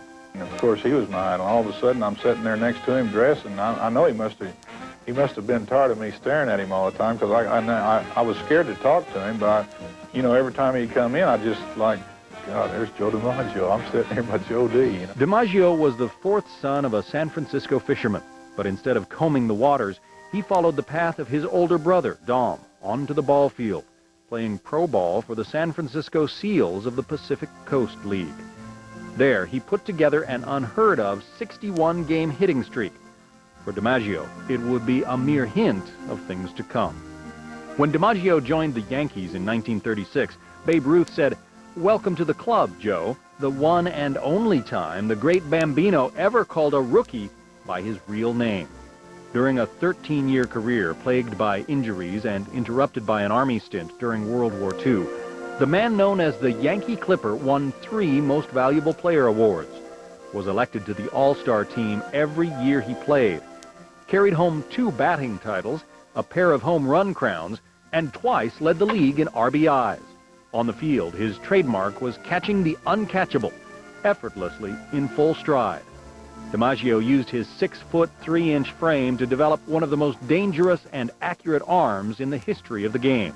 His greatest, and arguably his only baseball struggles, came during the off-season, when DiMaggio got involved in public contract disputes, often refusing to play for less than $40,000, a huge amount in those days. If and when I get my raise this year, I'll have a lot more spaghetti. His contract demands, when America was still reeling from the Great Depression, earned him bad press, and Joe came across as greedy. For several years, fans would greet DiMaggio with a chorus of boos. On May 15, 1941, that would change forever. The Yankee Clipper was hitting just over 300, but on that day, he hit an RBI single to center field, launching a streak like no other in baseball history. Every game for the next 7 weeks, DiMaggio had at least 1 hit.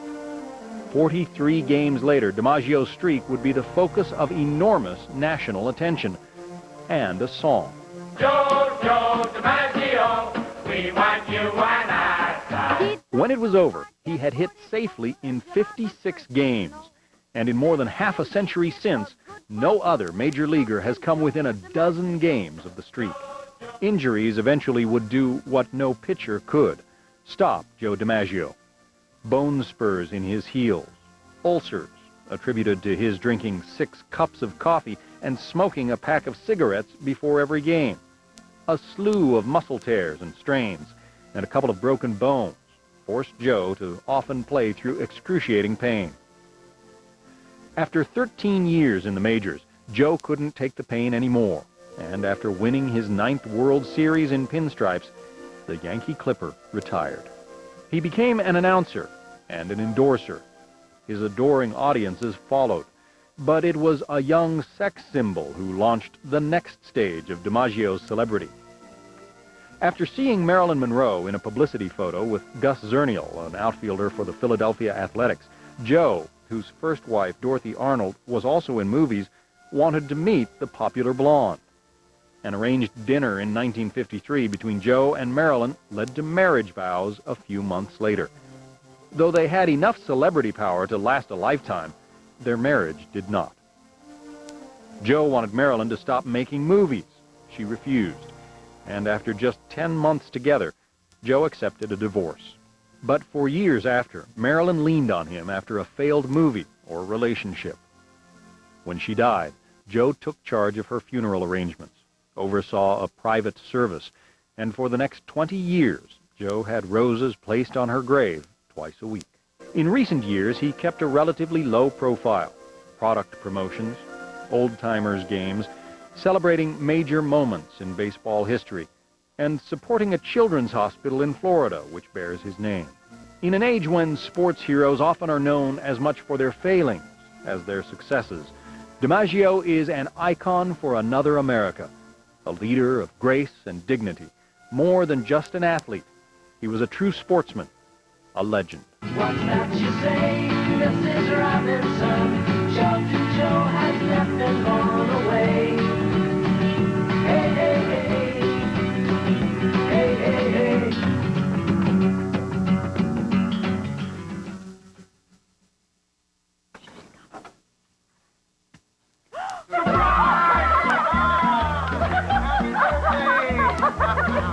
I've never been so surprised. I can't believe he did it. Well, it was easy, with a little help from our new MasterCard. Now you can be approved for all the convenience and savings of a Bank One Preferred Membership Group MasterCard with a low 3.9% introductory APR and no annual fee. It's easy. Call this toll-free number now, and your new card may be just a phone call away. There was a lot to do to get it all together, and not much time. So I used my card to order the flowers by phone. Plus, my credit line helped me do the things I needed to. And I saved money with my low rate. And now you may save hundreds of dollars on new purchases and purchases you've already made when you transfer balances. Pay off high-interest department store cards and credit cards and save with your low 3.9% APR. Call this number now to request your Preferred Membership Group MasterCard. I almost didn't make the party myself. I needed gas, and I left my cash at home. I was glad I had my card. And I like how our new MasterCard makes things easier. I can speak to a customer service person 24 hours a day, and I can use it almost anywhere. No other card is accepted at more places. And you can get cash at 778,000 banks and ATMs. What's best is our new MasterCard is there for us every day. What's best is he kept the party a secret and kept within our budget. Call now to get your card with a low 3.9% APR, no annual fee, and a generous credit line. And now, when you receive your card, you will also get a free Kodak camera preloaded with film. The Bank One Preferred Membership Group MasterCard. You'll use it every day and for priceless occasions, too. Call 1-800-841-1846 now to get a low 3.9% APR, no annual fee, and a free Kodak camera and roll of film. If we have another trading day on Monday like our trading day on Friday, guess what? We are at Dow 10,000. What that means for the future of this country and the future of your own investments. The next business report.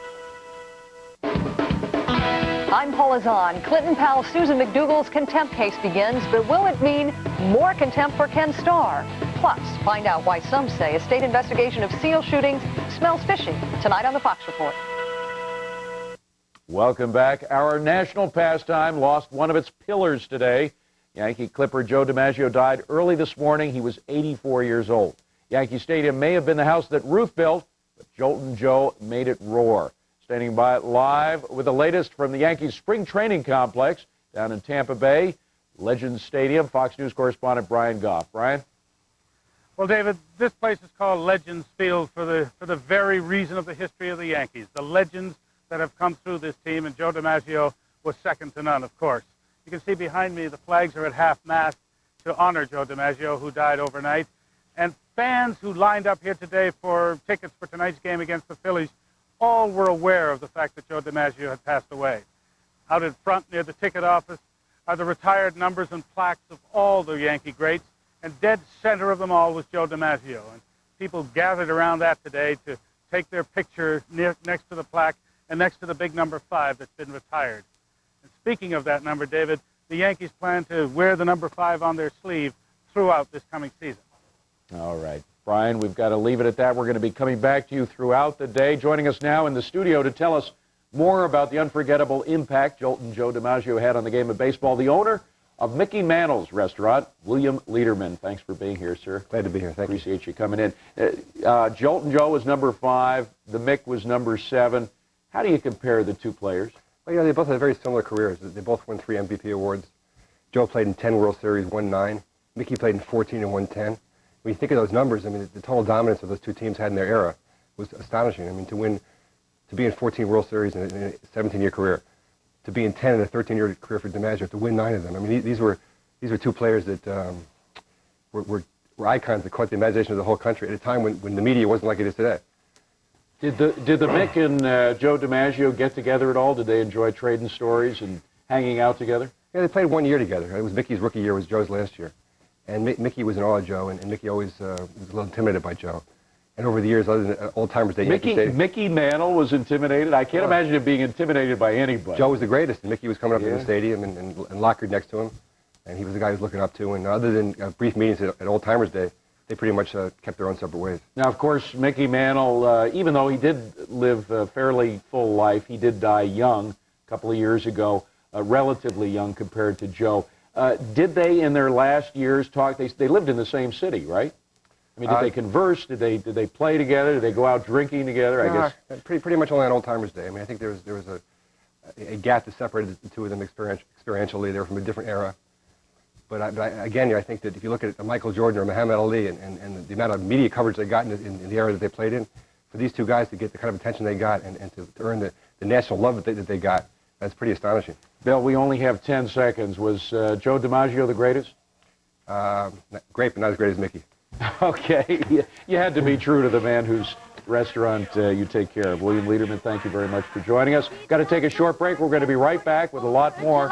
Stay tuned. You know, since then...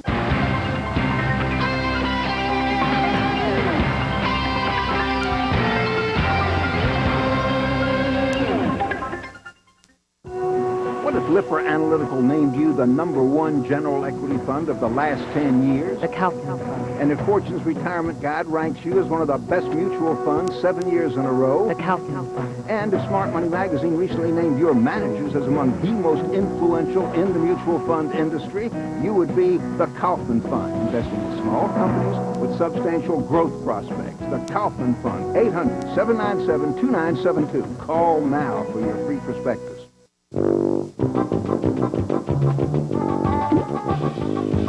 Want a biscuit that's bigger? Try Pillsbury Grand's biscuits. They're our biggest biscuits. Big? Why, they're huge! Big, delicious buttermilk biscuits that are light and fluffy. It's a taste your family will love. They're not just big, they're grand! Woohoo! For a hearty taste, try Golden Wheat or Golden Corn Grands. Whisk presents the 10 million thousand things we have to do every day. Locate stuff. Prevent osteoporosis. Conquer flab. Train dog. Pet husband. Control frizz. Remind kids of family infrastructure. Save the planet. Then we still have to do the laundry really well. Good thing Whisk has a targeted cleaning system. Now everything you wash gets done right the first time. Whisk. Do it once. Do it right. What if the season's freshest new fragrance didn't come in a silver box or a crystal bottle? It's new from Pantene. The fragrance, available in System Ultra V shampoos and conditioners. See what healthy hair can do for you. Keep it going! Okay, that's enough. Bayer can relieve joint inflammation and stiffness. Tylenol can't. And taken regularly, Bayer can help save your life. Ask your doctor. Bayer, powerful pain relief, and so much more. I love working here. It's exciting, feeling like we're changing things for the better. At Zurich Direct, there are no surprises. You call us and we give you a free quote on high-quality term life insurance with no strings attached. And these rates are up to 70% less than what some other insurers charge. I mean, why pay more than you have to? Hi, thank you for calling Zurich Direct. This is Wendy. How may I help you? It really is simple. Well, Mr. Madden, you're 42 in good health and you don't smoke? That's great. A 10-year, $250,000 policy is just $23 a month, and your rate is guaranteed. Everyone has questions when they call in. They want to know they're doing business with the right company. You'd be amazed how many letters we get from people just saying thanks. Well, you can choose a 5, 10, 15, or 20. Coverage can start in just a few Sure, I weeks. can help you with that. I'll just... Absolutely. I think everyone should call Zurich Direct, but then again, I'm probably a little partial. Call 1-888-550-TERM. Zurich Direct, a unit of Zurich Kemper Life.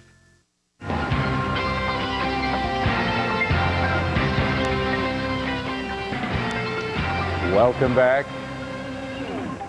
The mystery of how little Matthew Eapen was killed and by whom he was killed was apparently not solved by the jury conviction of au pair Louise Woodward. Now, new reports say the baby boy might have been strangled to death. Joining us on the phone from Pittsburgh, nationally acclaimed forensic pathologist, Dr. Cyril Wecht. Dr. Wecht, thanks for coming in today. Yes, hi, how are you? Fine. Now, all of America watched in fascination 2 segments of 60 Minutes last night in which this theory was propounded. Can you explain as simply as possible exactly what this new evidence suggests? Well, the new theory set forth by Dr. Gillis and Dr. Nelson, a neuropathologist and radiologist respectively, is that the baby did not die from head injuries, not from the subdural hemorrhage nor from the skull fracture, but rather died as a result of massive brain swelling, which then led to hemorrhage in the brain as a result of strangulation, pressure on the neck, causing an insufficient blood flow through the carotid arteries to the brain, resulted in this swelling and hemorrhage. Furthermore, they say that this was delayed, that it was anywhere from 6 to 48 hours, and I think that Dr. Gillis, when he was asked then by Mike Wallace, well, which time period, would you lean more toward? And he leaned more toward the latter, as I recall, about 48 hours. Yeah. So that is the theory that has now been set forth. These are 2 very excellent doctors. I trained with Dr. Gillis some 30 years or so ago, more than that. He in neuropathology, I in forensic pathology at the medical examiner's office in Baltimore. Now, Dr. Wecht, let me just ask your opinion. Do you think it's a possibility that this could have happened, that Matthew Eapen could have died as a result of strangulation? Well, I would say that it's a possibility. I would not want to rule out anything that is set forth by 2 highly qualified people. I must say, at this point, I have not accepted it. I, along with many other experts, I say that there probably were at least a dozen people consulted by the defense and probably a dozen or more consulted by the prosecution. Now, let me just ask very quick, Doctor, just one final question. We're running short on time. Yeah. Have you ever, in your history as a pathologist, seen a case like this where a baby might have died as a result of strangulation several hours or even days after it took place? No, I haven't. Okay. Dr. Wecht, we have to leave it at that. Thank you very much for coming. All right. Joining us now on the phone from Boston, Harvey Silverglade. He was one of those lawyers who defended Louise Woodward in her criminal trial. Harvey Silverglade, thanks for coming in. My pleasure. Tell us what you're going to do about this new theory. We are going to get in touch with the 60 Minutes experts. We are going to see if we can get them to meet with us and preferably a couple of our experts, get into the same room and see if they can actually point out to our experts what they saw that led them to this conclusion. Had any of your experts pointed towards the possibility that Matthew Eapen may have died as a result of strangulation? No, but our experts did agree that the baby died from severe lack of oxygen to the brain, so-called anoxia, and so there is some overlap in the opinions of these experts. So this was not a total shock to me. But what's important from the point of view of Louise's innocence or guilt is not so much the cause of death as the time of the infliction of the injury. In other words, if the 60 Minutes people say it was strangulation, strangulation, but the kid was strangled 2 days earlier. And if our experts say it was a skull fracture, but the skull fracture happened 2 weeks earlier, the bottom line is it didn't happen that day on her sole watch. And so there's no evidence that she did this. Now, Harvey, we're running short on time. I only have time for one more question. In addition to this strangulation theory, there was other evidence that was brought forth, at least for the first time for many of the viewers, which was the other fractures that were noticed by the pathologist, including some rib fractures. Had you presented that as evidence? We had known about one rib fracture. We didn't present it as evidence. There was no indication who did that. But it was also interesting to note that there's other evidence that the 60 Minutes people found of multiple abuse over a period of time. And I'm wondering whether that can be traced back to even before Louise Woodward took the job. She wasn't there very long, remember? Yeah. All right. Well, we have to leave it at that. Harvey Silverglade, fascinating new edge to this long-running trial. Appreciate you coming in. Well, a Whitewater figure is back in the spotlight. Susan McDougal's contempt case starts today. McDougal spent 18 months in prison for refusing to talk to Ken Starr about the Clintons and Whitewater. Now she's back in court for another showdown. David Schuster's live in Little Rock with more. Hi, David. David, a very significant trial, not only for Susan McDougal, but also for the Office of the Independent Counsel, given that prosecutors believe they might be able to achieve some level of vindication with a guilty verdict here. On the other side, of course, you've got critics of Ken Starr who believe this is an example of another case of overkill, of prosecutors going too far. But in any case, jury selection is underway. The judge very solemnly going through with all the 60 potential jurors this morning who were in the courtroom whether or not they can be fair and impartial, asking the usual questions about scheduling conflicts, any health problems, have you ever been involved in other lawsuits? A couple of people talk about getting their cars stolen, one man talking about having his lawnmower stolen, and the judge treating them all the same, saying, well, is there anything about those incidents that would prevent you from being fair and impartial? Deputy Independent Counsel Hickman Ewing, who has been leading the Arkansas phase of this investigation, says prosecutors are very confident that the facts in this case will be clear and convincing. It was Ewing who led the grand jury here that McDougal refused to testify to twice. Meanwhile, as far as Susan McDougal is concerned, she believes that Hickman Ewing and the other prosecutors are compromised and that they cannot be running a fair grand jury investigation and that they're simply trying to intimidate her. McDougal arrived here at the courthouse earlier this morning and she talked a little bit about her mood. Here's what she had to say. I think it will be an all-out fight, and I think that it has become a personal vendetta. It's become more than political, and I would ask everyone in Arkansas who would like to see this trial to come down and see it. I would like the people of Arkansas to witness what kind of man he is. How confident are you this morning? I'm scared this morning.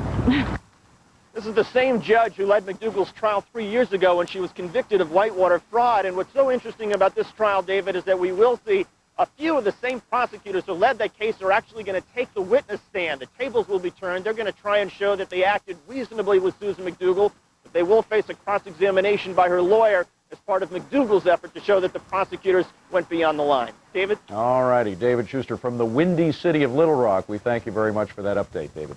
When we come back, more on the life of the slugger Joltin' Joe DiMaggio. You're watching the Fox News Channel. Stay with us. We'll be right back.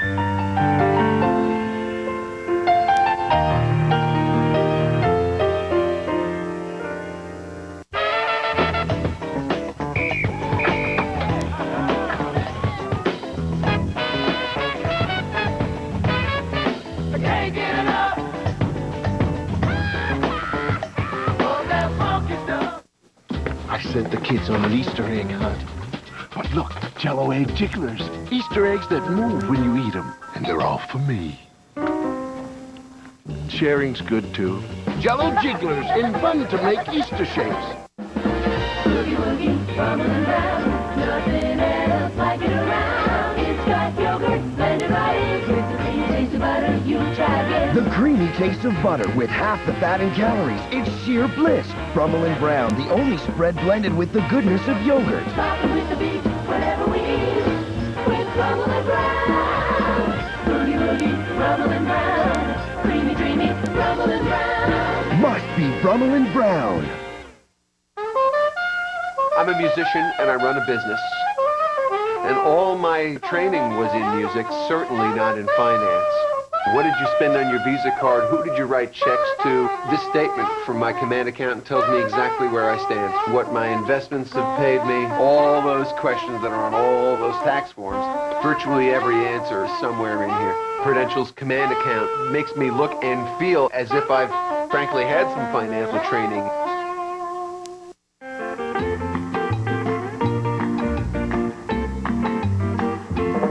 Come on and limbo with me. Limbo with me.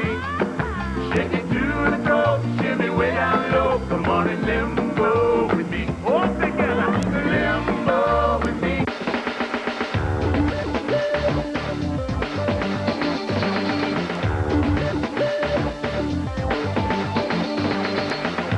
Only FXM Movies from Fox delivers drama, action, romance, classic musicals, and your favorite comedies. Hollywood's first movie network, FXM, brings you the best from 60 years of 20th Century Fox filmmaking, uncut and commercial-free. Catch original short films from up-and-coming filmmakers. Leanza Cornett has the latest Hollywood buzz on FXM dailies. Call your local cable operator about this new movie network today. Welcome back. We live in a society in which women must sue to fight sexual harassment in the workplace, but imagine a society in which women were forbidden to work at all. Such a place exists, and there are some who are working here to change it. Joining us now from studio, from the feminist majority and wife of late-night talker Jay Leno, Mavis Leno. Leno, Hi. thank you very much. Thanks Good for to have having you me here. on. Before we debate the issue, and I'm not going to take the side of the Taliban, but before we talk about it in detail, describe for us the situation right now in Afghanistan. Well, in Afghanistan right now, women who 2.5 years ago lived completely free lives, had equal rights under the law, were doctors, lawyers, professors, teachers, nurses, and so forth, for the last 2.5 years under the Taliban have essentially been living under house arrest. They may not work in any field whatsoever.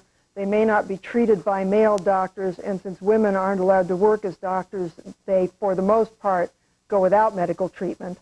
There are a couple of small facilities that the Taliban have provided, but, you know, it's a big and hard to navigate country, so most women simply, if they die, they die. Now, we should emphasize the culture, the republic itself is based on very strict adherence to Islamic codes, correct? Yes. So some might say, what's wrong with that? This is a culture, they have decided that this is the life they want to lead. They are committed to their culture, they're committed to their religion, and their religion says that women must be treated this way. Well, in the first place, there's no religion that says women must be treated this way. There is no form of the Muslim religion, no matter how conservative, that advocates this. This particular form of Islam was invented by the Taliban and imposed artificially by them from the outside. They conquered the country with military force. There's no popular consensus for them. And the men of Afghanistan live under hardship nearly as bad as the hardship the women have to endure. Now, we should emphasize that the Talibans weren't necessarily the only freedom fighters fighting against communist rule by the Soviet Union. They were just one faction, which eventually came in and took over. That's right. Are there any democratic rights for men, or is it just a pure totalitarian culture? It really is pretty much a pure totalitarian culture. However, men are free to continue to work in the way that they worked before. They can come and go from their houses as they please, and they can earn a living and take care of their children and get medical care. Women are denied any of these options. Women are essentially unable to leave their houses except in the company of a close male relative. And since there's been a long civil war in Afghanistan, many women have no close male relatives. Now, there's some cynics out there who would say, okay, you're ponying up, you and your husband, $100,000, and other people will put in money, but what could you possibly hope to accomplish? This is a sovereign nation. They have chosen, or the leaders anyway, have chosen for their people this route. What can you do to change Well, I think that what we've tried to do is model this on apartheid in South Africa, because the situations are quite similar. An entire group of people have been denied all their human rights on the basis of an accident of biology. And So we feel that the same intense social outcry that finally brought down apartheid would work in this situation, because the Taliban has a shaky hold on the country. And they are, at the moment, mostly surviving because they get monetary assistance from the 3 Arab countries that recognize them as a legal government. Which countries are those? That would be Saudi Arabia, which is now beginning to withdraw from that position a little bit, Pakistan, and the Arab Emirates. If the United States were to speak to these countries about giving aid and assistance to the Taliban, and therefore allowing this terrible violation of human rights to continue indefinitely, I think that they could be quite effective in cutting off the flow of aid. We have to go, but I just wanted to point out that thing that you're wearing on your lapel there. What is that? Yeah, it's a little square of the mesh. This, I brought with me, this is the garment the women are forced to wear if they go out. You have to hold it together with your hands, so you haven't got the use of your hands, and the only way you can see is through this little mesh screen, and that's what this is, a little piece of that mesh, which is all they get to see of the world anymore. And we have a phone number. I believe we can put it up on our screen at the bottom there. There it is. Or it's a website and a phone number. Yeah. 1-888-93-WOMEN. That's a toll-free call, I take it.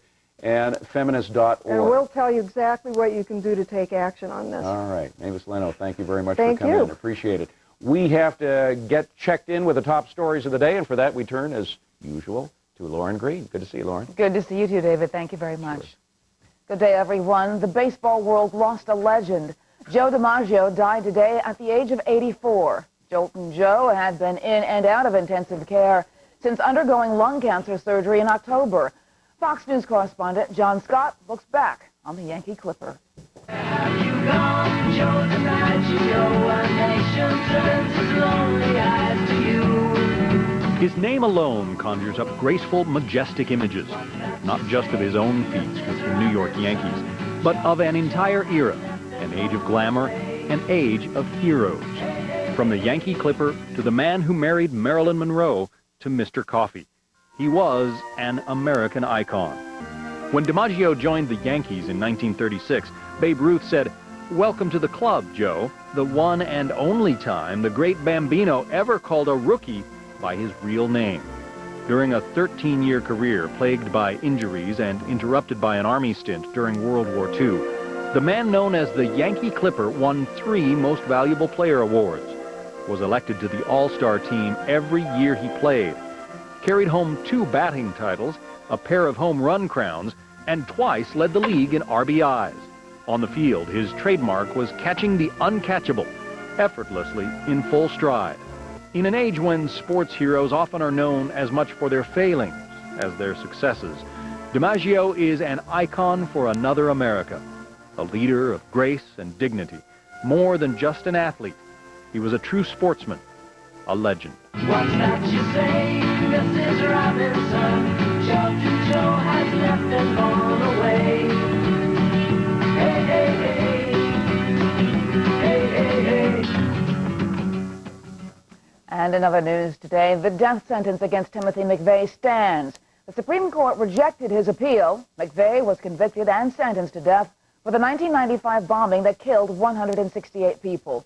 He argued his trial was tainted by jury misconduct and news reports. The High Court upheld his conviction without comment. Iraqi and U.S. military have their daily skirmish. Our fighter jets used laser-guided bombs to attack Iraqi anti-aircraft sites in the northern no-fly zone. The Pentagon said our planes were threatened by Iraqi radar.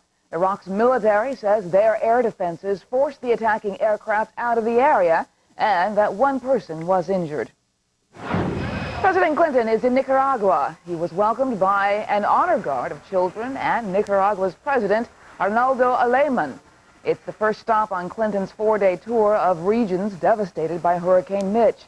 He'll be visiting Guatemala, El Salvador, and Honduras. First Lady Hillary Rodham Clinton stayed behind in Washington with a bad back. And those are the headlines this half hour. David, we're going to send it back to you now. All right. Thanks very much, Lauren. When we come back, the man known as the Yankee Clipper loses his battle with cancer, remembering Joltin' Joe DiMaggio.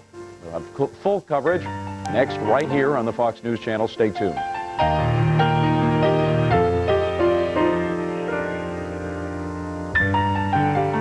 It never fails. If I spend money on something, the cats hate it. If it's free, they think it's wonderful. Bought the fancy bed. Whop. Free box it came in. Big hit. Wacky mouse. Flop. Ball of aluminum foil. Free, so big hit.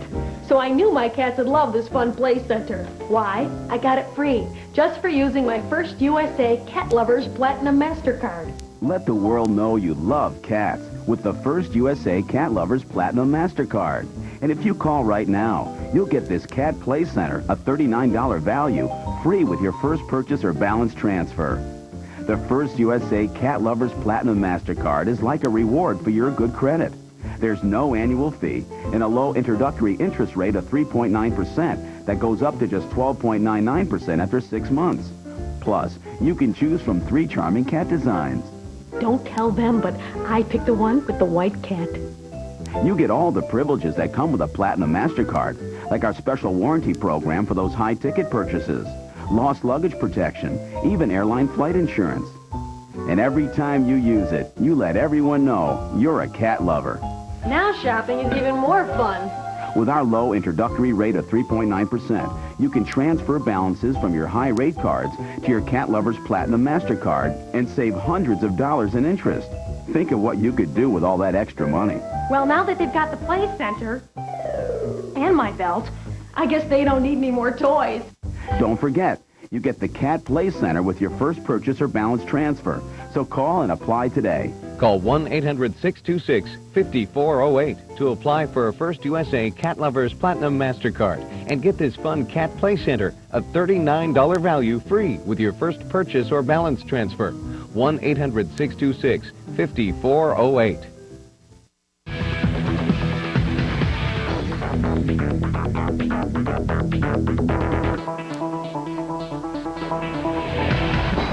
To some, he was a hero. To others, a legend. And to the game of baseball, an icon. He lived the American dream and captured the hearts of fans all over the world. Celebrity, hero, Hall of Famer. Join the Fox News Channel as we say goodbye to the Yankee Clipper.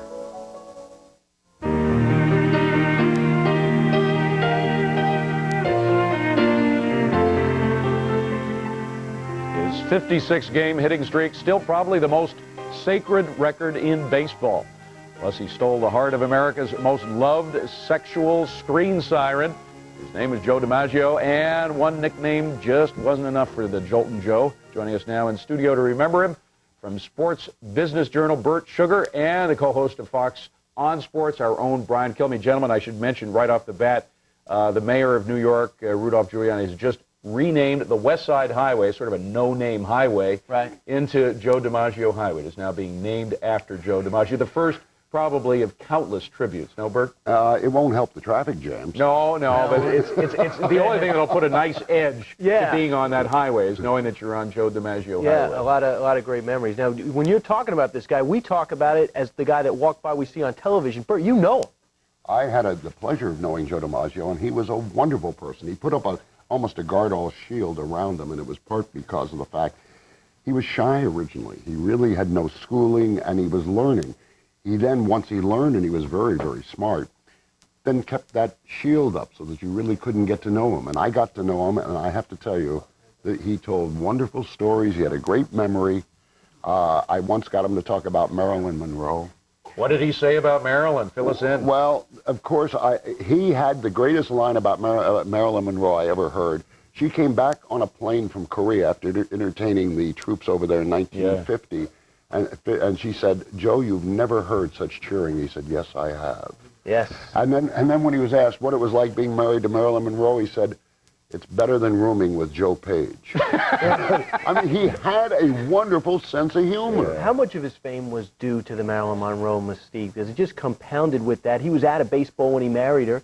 Well, he transcended the sports page, whether it was in the book The Old Man and the Sea by Hemingway, where they talk about the great DiMaggio. Paul Simon's song later, Where Have You Gone, Joe DiMaggio? When he married Marilyn Monroe, it was like a mating, you should excuse the expression, of two great popular culture Even aspects. though it only lasted 10 months, we should emphasize, still the myth of it and the idea of it lasted for years. Oscar Levant, a wonderful wit, once said when they split apart, it just goes to prove, in respect to Joe DiMaggio, he said, just goes to prove you can't be the best at two national pastimes. Right. Yeah. We got to take a break. We're going to come back with this in just a second. Brian Kilmeade, Bert Sugar, stay with us. More on Joe DiMaggio when Fox News Now continues in just a moment. Stay tuned.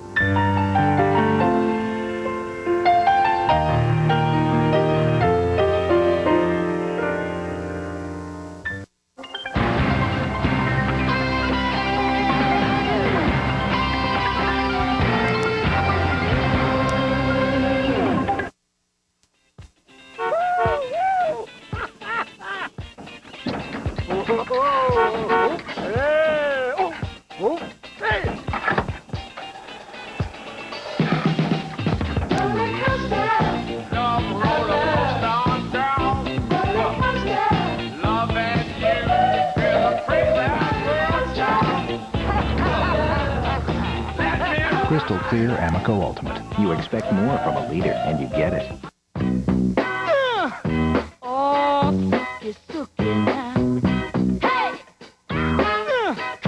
Lever 2000, a tough deodorant clean, plus moisturizers for your skin. The touchable clean for all your 2000 parts.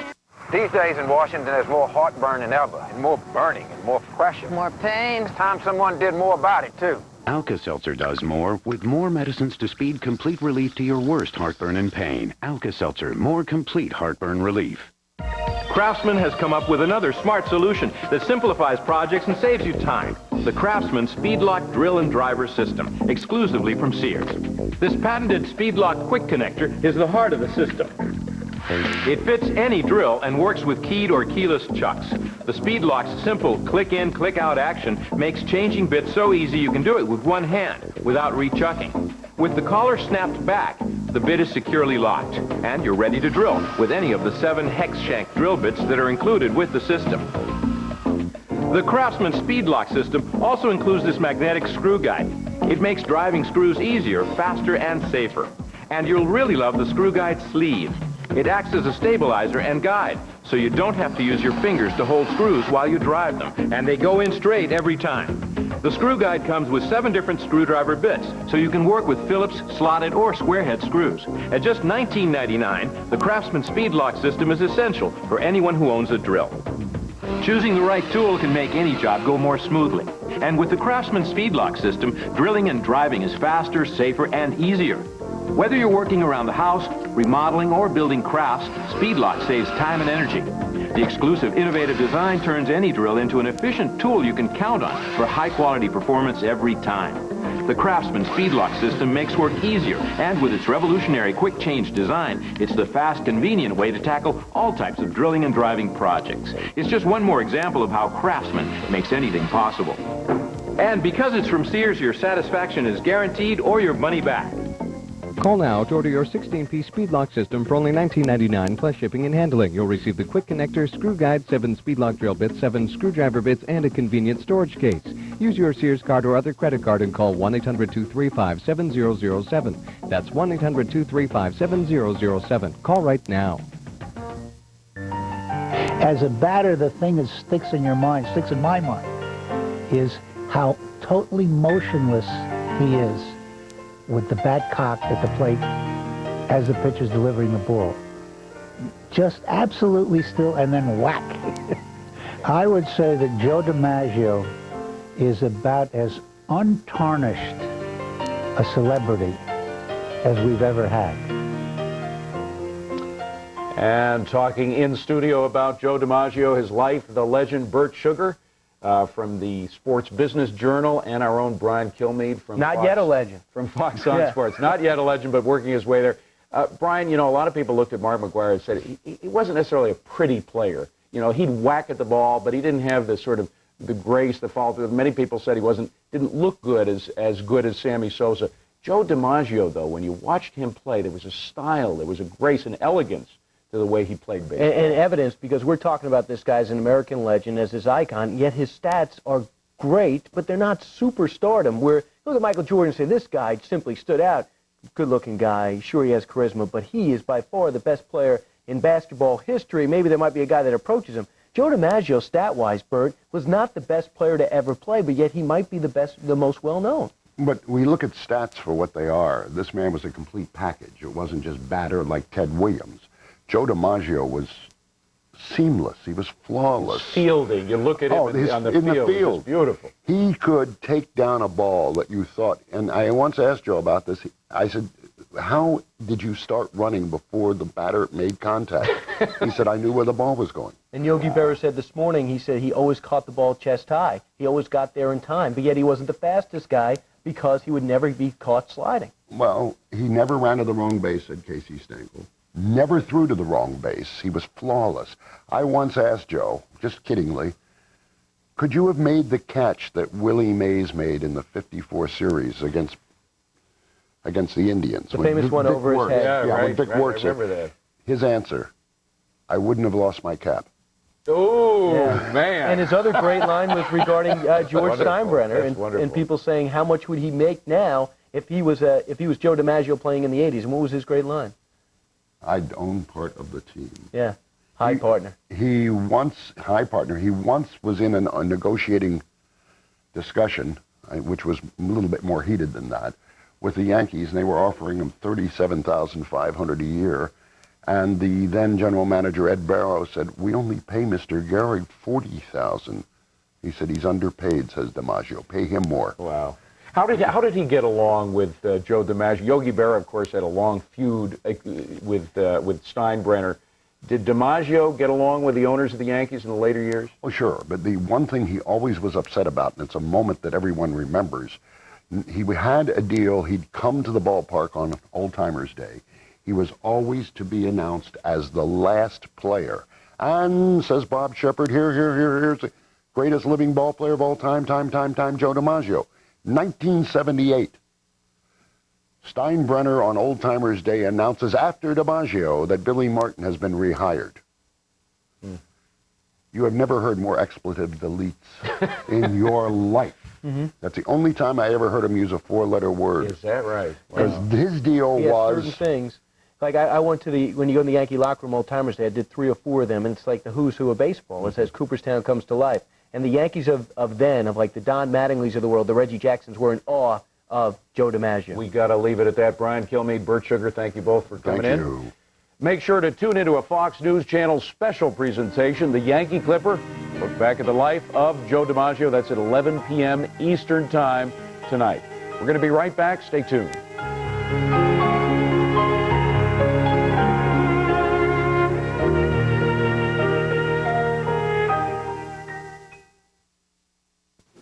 I sent the kids on an Easter egg hunt. But look, Jello egg jigglers. Easter eggs that move when you eat them. And they're all for me. Sharing's good, too.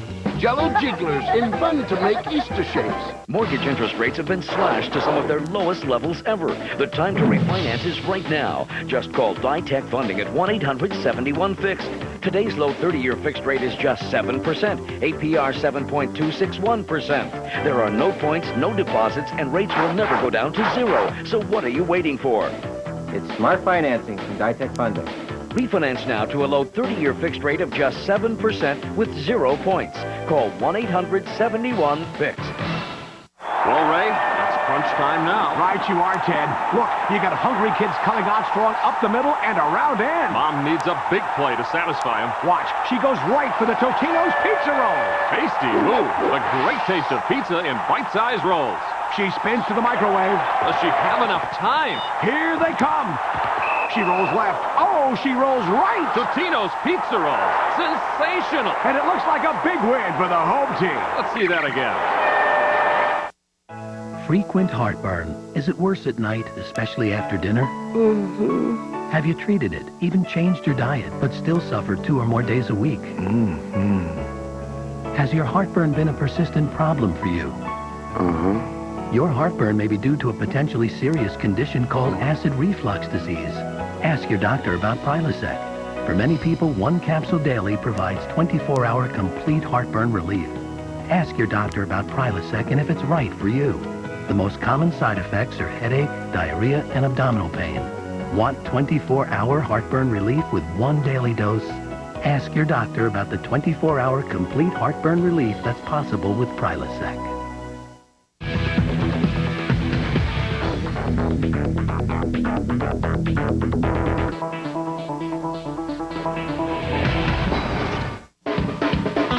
Factor this, the woman who could bring President Clinton down goes on trial. Susan McDougal versus Ken Starr. Who'll win this one? We'll have a report. And we'll have a review of the Lewinsky book on the next O'Reilly Factor. The O'Reilly Factor is brought to you by Yahoo, the world's favorite internet guide. For the past few days, we've been explaining how changes in managed care are affecting you. But can the government make sure people get quality care without putting too much of a squeeze on HMOs? Fox's Steve Centani has the conclusion of our series HMO Code Blue.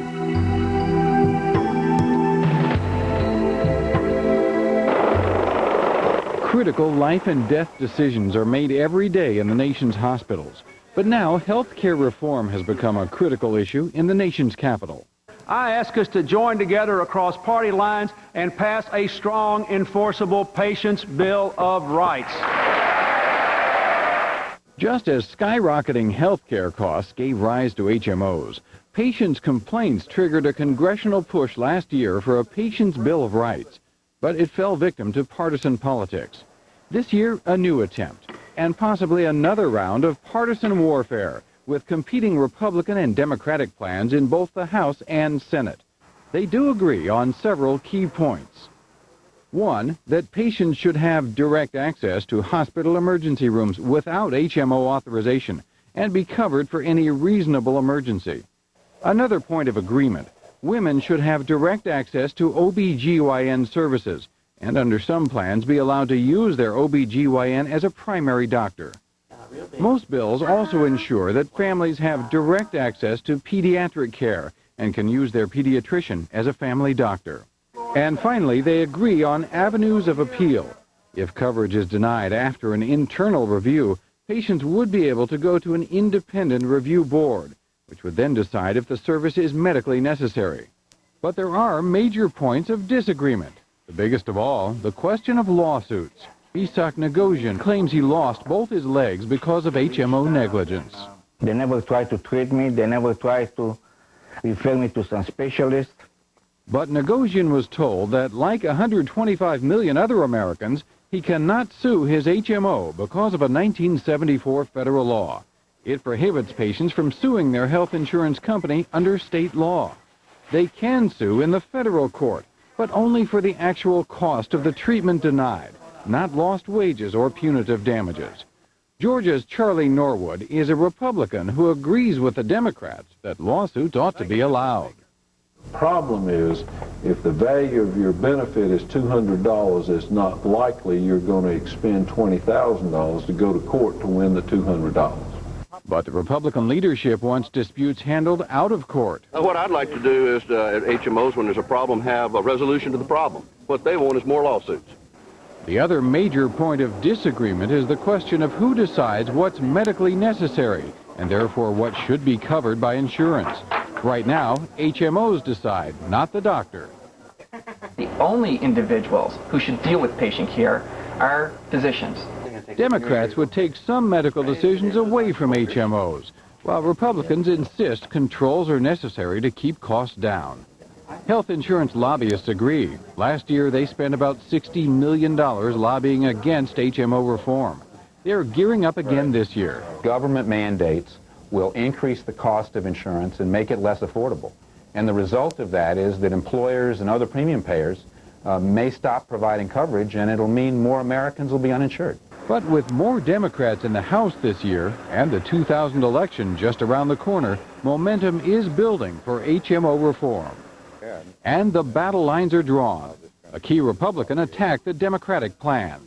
The Patients' Bill of Rights basically said we're going to dish this off to the lawyer's right to sue rather than protecting the patient's right to a review. We are waiting for them to do this so we have a full chance to offer a really good substitute for whatever piece of trash they put on the floor.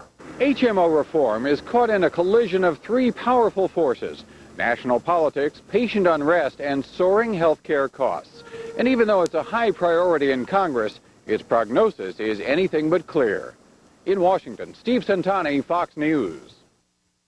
One of the most celebrated and controversial film directors is dead. Fox's entertainment correspondent Dana Kennedy has more on the life of Stanley Kubrick.